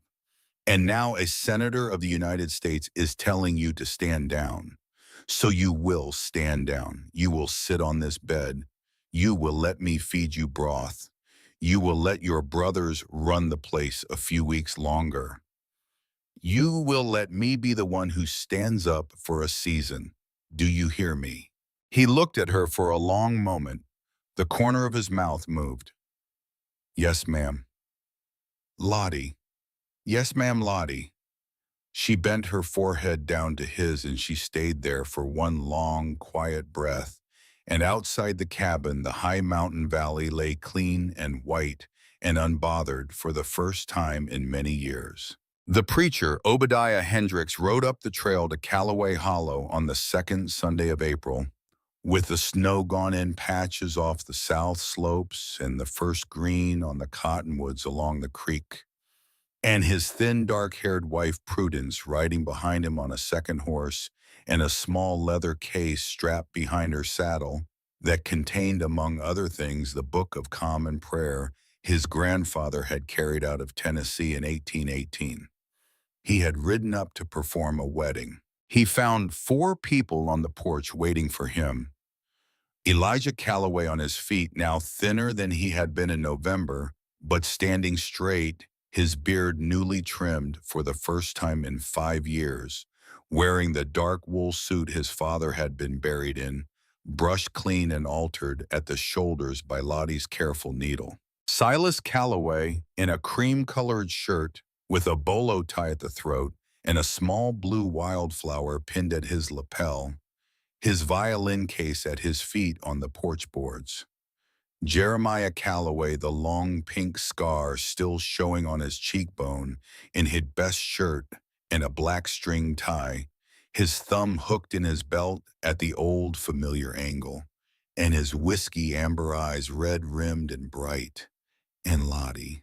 Lottie in the crimson red traveling dress she had worn off the stagecoach in November, freshly cleaned, and pressed the torn hem invisibly mended, her honey blonde hair pinned up in a soft Victorian crown that her mother had taught her to do at 13 and that she had not done in 3 years. The gold cameo brooch of her mother was at her throat. The pearl earrings of her mother were at her ears. On the third finger of her left hand she wore a thin gold band that Elijah had ridden 2 days down to Silverton in March, in the worst of the late winter mud, to fetch from the merchant who had once sold him the green tin of tea. The preacher dismounted. He looked at the 4 of them on the porch. He looked at the long pine table that had been carried out into the yard and set under the largest of the 5 apple trees, which was on this Sunday in April just beginning to bud at its highest branches, with small white blossoms not yet quite open. He looked at the small fire of pine cones burning in a stone bowl on the table. He looked at Lottie. He looked next at Elijah. "Well," said the preacher, Obadiah Hendricks, in the voice of a man who had been waiting a long time for this particular ride, "I see no need to delay." It was the simplest wedding the San Juan Mountains had ever seen. Silas played orally on the violin, while the preacher's wife, Prudence Hendricks, walked Lottie the short 20 paces from the cabin door to the apple tree on the arm, not of any father, but of Jeremiah Calloway, who had laid his pistol aside on the porch rail, and who walked her with the slow, careful steps of a man giving away the most precious thing he had ever helped to keep alive. He stopped at the table. He turned to her. He said quietly, only for her, in the voice he had used when he had taught her to fire her first pistol at 30 paces. "Square shoulders, Lottie. Half a breath out. Squeeze." She laughed once despite the tears already on her face. "Yes, Jer." He gave her hand to Elijah. Elijah took her hand the way a man takes a thing he has already understood in his bones will be the last thing he ever takes. The preacher read the old words. They were the same old words 100 and 1,000 and 10,000 other men and women on this continent had said to one another in cabins and churches and tents and sod houses for 250 years. To have, to hold, from this day forward, for better, for worse, in sickness, in health, till death us do part. Lottie said the words. Elijah said the words. When the preacher said, "By the authority vested in me by the Methodist Episcopal Church and the laws of the state of Colorado, I now pronounce you husband and wife." And when Elijah leaned down and kissed her, it was the simplest kiss any of them had ever seen. A man bending to a woman in the late afternoon sun under a budding apple tree in a high mountain valley, and the woman lifting her face to him without hesitation, and the kiss itself a quiet thing, a promise sealed where both of them could feel it and where neither of them had any further need to perform it for the watching world. Silas drew his bow across the violin. Aura Lee rose into the high cold blue of the Colorado sky. The preacher's wife, Prudence Hendricks, who had ridden 35 miles to be there, and who would ride 35 back before sundown, wept openly into her handkerchief and was not ashamed. Jeremiah Calloway, the youngest brother, who had not allowed himself to cry at any wedding, since the wedding that had never happened, sat down hard on the porch step, with his head in his hands and his shoulders shaking, and Silas laid the violin aside long enough to walk over and put one hand on the back of his brother's neck and squeeze and then go back and pick up the bow and finish the song. That night, after the preacher and his wife had ridden away with full bellies and the long good wishes of every Calloway in the hollow, after Silas and Jeremiah had taken their lanterns out to their own bedrolls in the loft of the barn, after the little calf from December, who was now a long-legged red yearling, had been bedded down in the stall after the supper dishes had been washed and dried and put away on their proper shelves and the fire in the iron stove banked low for the night, Elijah Calloway took down a small wood-handled chisel from the toolbox above the hearth and a hammer, and he stepped out onto the porch. Lottie watched him from inside. He carved into the heavy pine of the doorframe in slow, careful strokes 4 characters, E+C/1879. Below the date in smaller letters with the deeper care of a man who was not in any hurry, he carved 3 more words. Built this together. When he came back inside, he blew the wood dust off his hands, hung the chisel back in its place, and crossed the room to her. He did not speak. He took her hand. He led her to the door of her room, the room with the bolt she had not locked since November, the room with the iron hook beside the door, where her bare coat now hung as though it had always belonged to that exact piece of iron. He paused in the doorway. He looked down at her. The whiskey amber eyes were very steady and very tired and very kind. He stepped through. He closed the door softly behind them. Outside in the high mountain valley, the apple trees stood pale with new blossom. Under a sky strewn with stars too thick to count, and a thin sliver of new spring moon hung above the western cliffs, and far below in the timber, an owl called once and was answered. Inside, the rest of the night belonged to no one but the 2 of them. By morning, the bolt on the bedroom door had been quietly removed from its bracket and would not be reattached in any year or any season for the rest of her life on the mountain. The first letter from her old life arrived in May. It was from Justice Augustus Harrington on the heavy cream paper of the Pennsylvania Supreme Court, and it informed her in his careful old man's hand that the federal trial of one Cyrus Drake had concluded on the 14th of May. He had been found guilty on all counts by a jury of 12 men. He had been sentenced to 30 years in the federal penitentiary at Detroit. He would not see daylight, the justice wrote, in any free sense of the word again in his natural life. The Drake Mining Company had been seized by federal receivers. Its assets were being distributed to the families of those it had wronged. The Calloway brothers and Mrs. Charlotte Calloway would receive in due course a settlement of some $12,000, which would be deposited at the First National Bank of Philadelphia in her name against any future need of the family. Lottie read the letter to all 3 brothers at the long pine table. When she was done, Jeremiah said quietly, $12,000.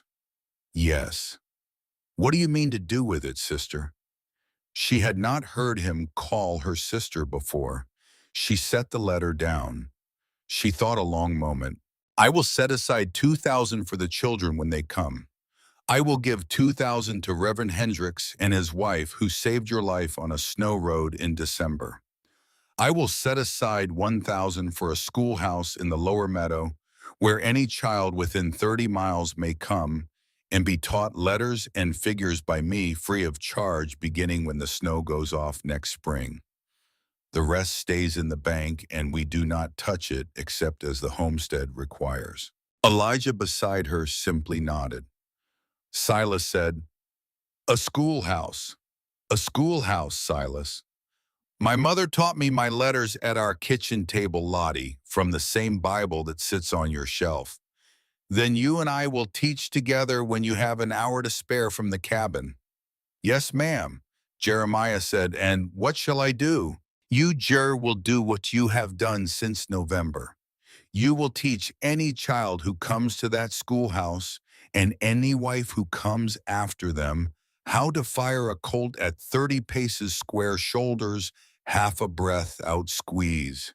And you will keep our daughters alive when the day comes the way you kept me alive 100 yards from my own door."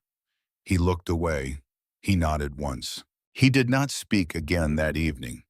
But when he rose to go out to the barn for the night, he stopped at her chair and he laid his large calloused hand briefly on her shoulder and he squeezed once and went out into the spring night without a word.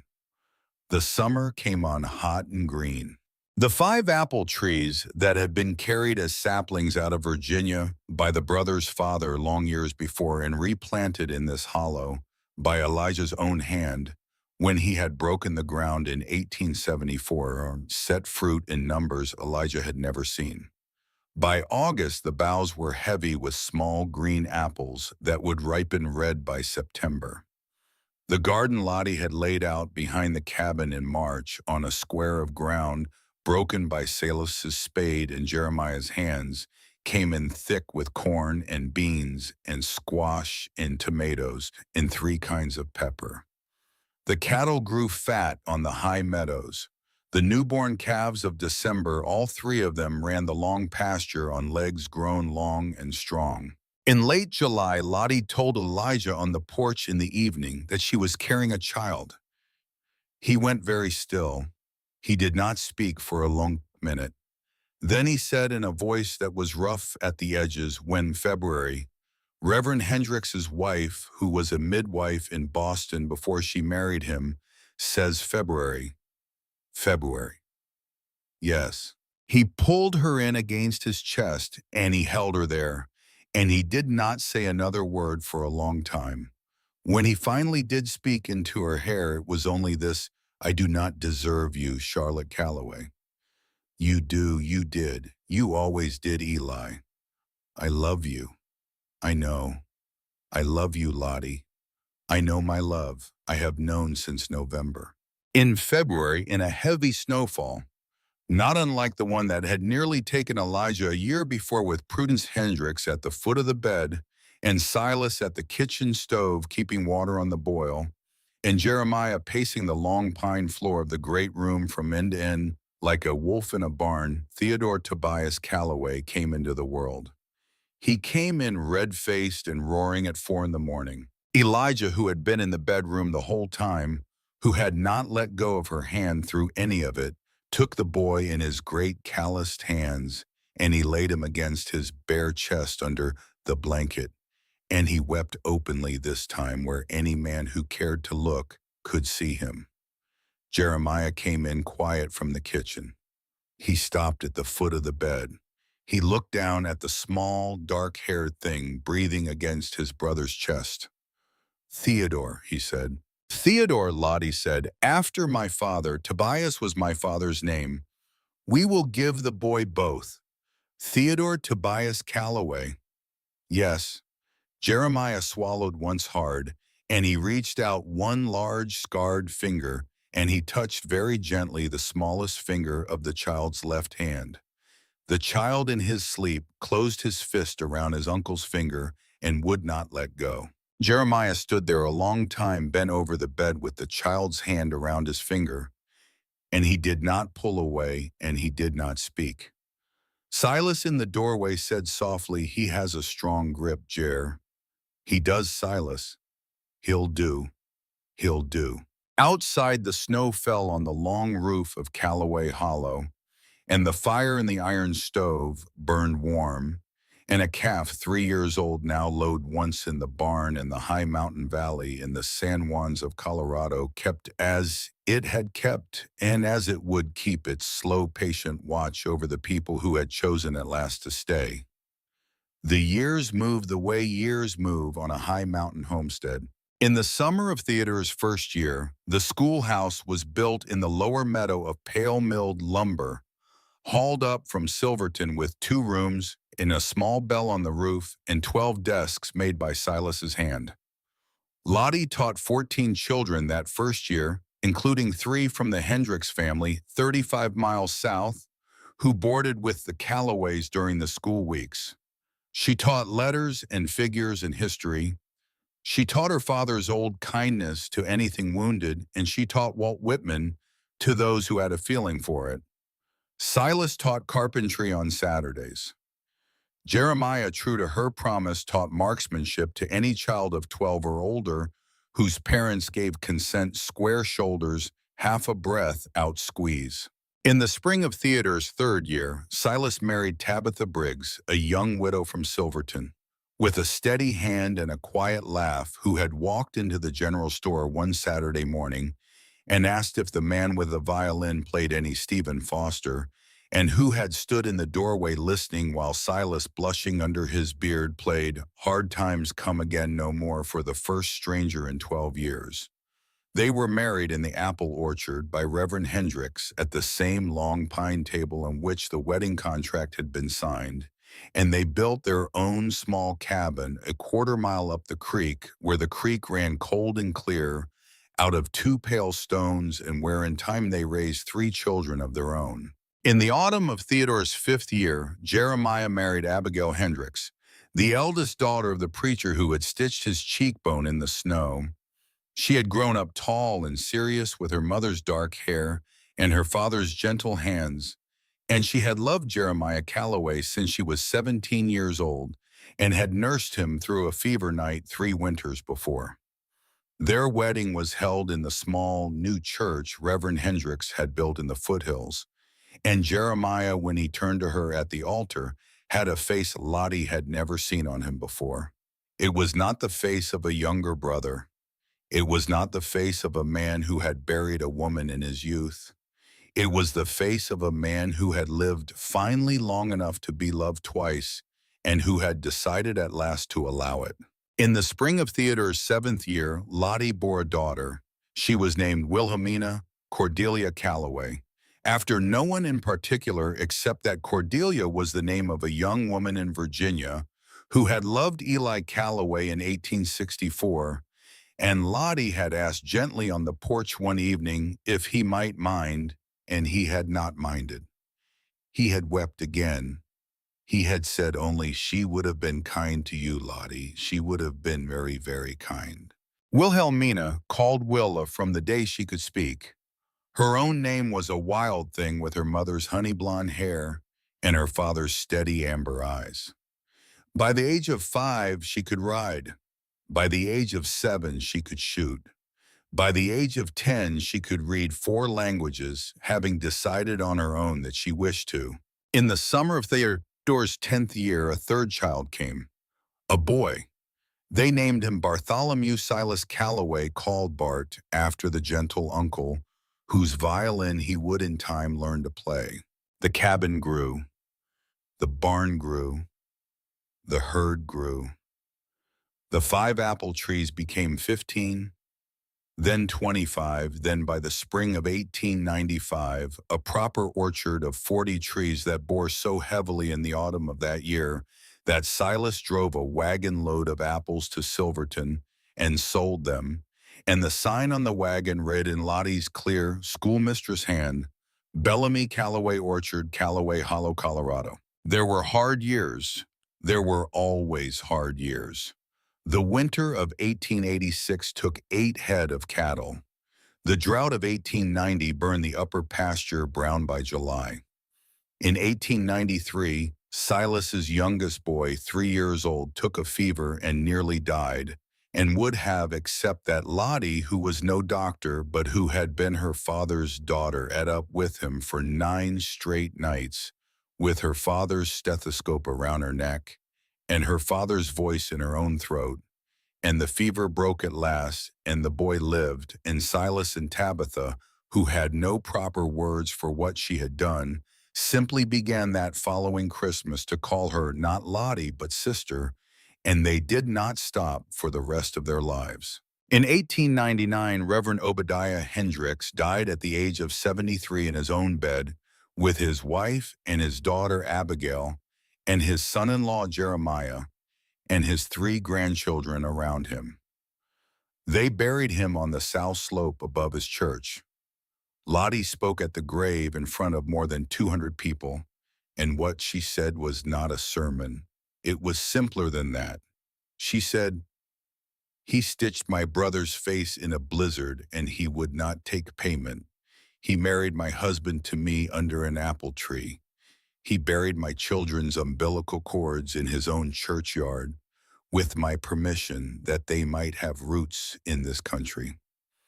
He was not my father, but he was after my father the kindest man I ever knew, and there are not many of those." The schoolhouse had 30 children in it by 1900. The orchard had 50 trees. The young men of the valley, when they wished to court a young woman, came to ride first up the trail to Callaway Hollow, where Mrs. Charlotte Callaway sat them down at the long pine table, fed them coffee, and asked them 3 questions. What is your name? What is your work? What is your word? They learned in time to come prepared with answers. There were federal marshals once on the trail in 1903. They had ridden up to inform her in person that Cyrus Drake had died in his cell at the Detroit Penitentiary of a winter pneumonia at the age of 68. He had been buried in a pauper's grave outside the prison wall. He had named no next of kin. No one had claimed the body. Lottie thanked the marshals. She fed them dinner. She sent them home with apples. That evening on the porch with Elijah beside her in the rocking chair, he had built her with his own hands the spring after Theodore was born. She said only, "He died alone, Eli. He did. In a way that was somehow harder than what he tried to do to us." It was Lottie. "I do not feel triumph. I thought I would. I do not. No, my love, triumph was never the point. What was?" He thought a long while. The sun was low. The orchard, white with the second blossom of a late, wet spring, glowed in the gold light. "The point," he said at last, "was that when you stepped off that stagecoach in November, you were alone. And tonight you are not. And our children are not. And our brothers are not. And our brothers' children are not. And the 30 children in the schoolhouse and their mothers and their fathers are not. He spent his whole life trying to take. We have spent ours, Lottie, learning to give. And here we are on this porch in this valley, watching the apples bloom for the 25th time. That is the point. That has always been the point." She did not answer. She reached across the small table between the rocking chairs, and she took his hand, and she held it, and they watched the sun go down behind the western shoulder of the San Juan Range. The bear coat that had hung on the iron hook beside her bedroom door for 24 years was by now long since worn through and had been retired to the cedar chest at the foot of the bed, where the children sometimes pulled it out and wrapped themselves in it in winter, smelling on it, the old smoke of a Colorado that none of them had ever known, and was already even then beginning to pass. The hook itself was still there. It would be there, she sometimes thought, long after she was gone.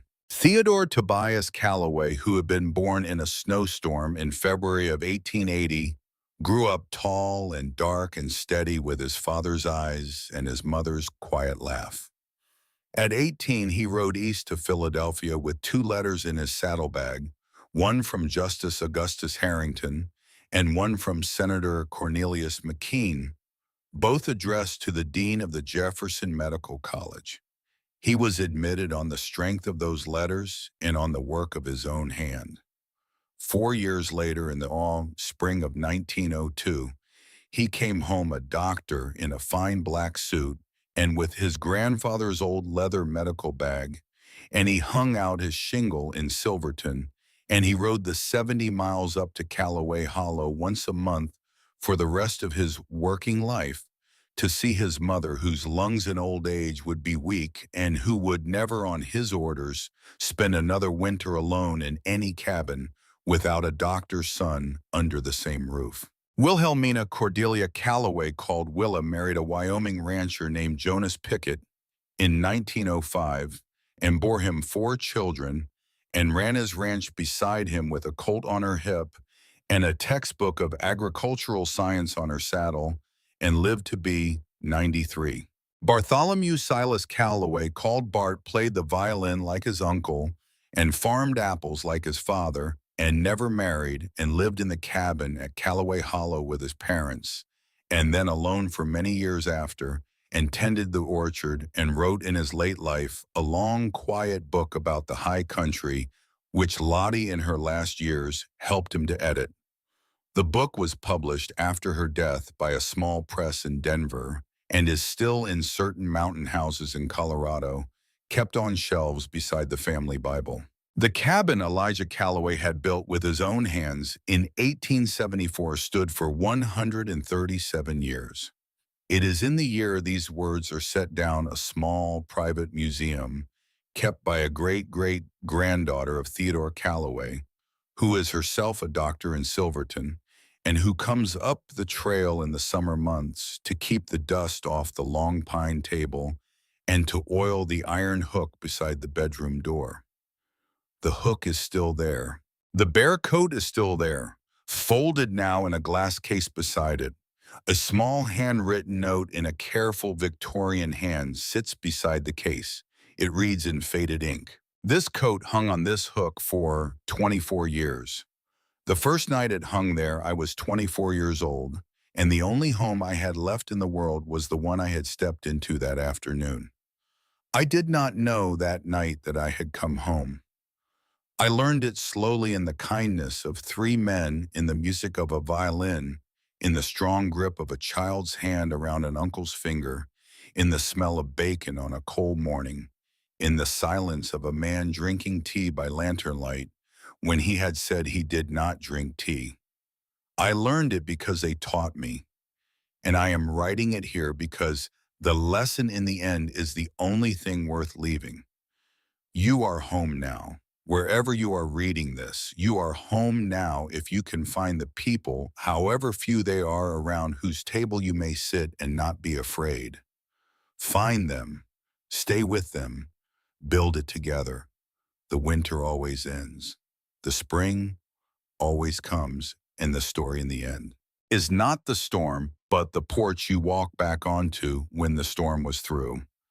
Charlotte Edith Calloway, Callaway Hollow, Colorado, 1925. Charlotte Bellamy Calloway lived to be 71 years old. She died in her own bed in February of 1925 on a snowy night, not unlike the one that had brought her son Theodore into the world, with her husband holding her hand on one side and her grown daughter Willa holding her hand on the other, and her 2 surviving brothers-in-law, both white-haired, now sitting in chairs by the foot of the bed. She did not speak much at the end, but the last clear thing she said, while there was still light in her eyes, was said directly to Elijah. She said, "I came home." He said, "You came home." She said, "You called me home." He said, "I did, my love, and you stayed." And she closed her eyes, and she went at last the way the snow goes off a high mountain valley, in the long, slow turning of the year, soft and certain and entirely her own. The stagecoach door on a cold November afternoon in 1878 had swung open with a dry creak, and Charlotte Bellamy had stepped down into nothing. 47 years later, on a porch in the Colorado high country, with apple blossoms on the wind and the long shadow of a single hawk crossing the rocky slope where she had first stood, young Willa Pickett, 18 years old that spring, named for her own mother Wilhelmina, who had in turn been named for a girl in Virginia, in 1864 stood in the doorway of the cabin her grandfather had built with his own hands and looked out across the valley. Her grandmother had quietly, patiently, for half a century, made into a home. And she thought in words very nearly her grandmother's own, the letter had promised a home. The letter in the end had not lied at all.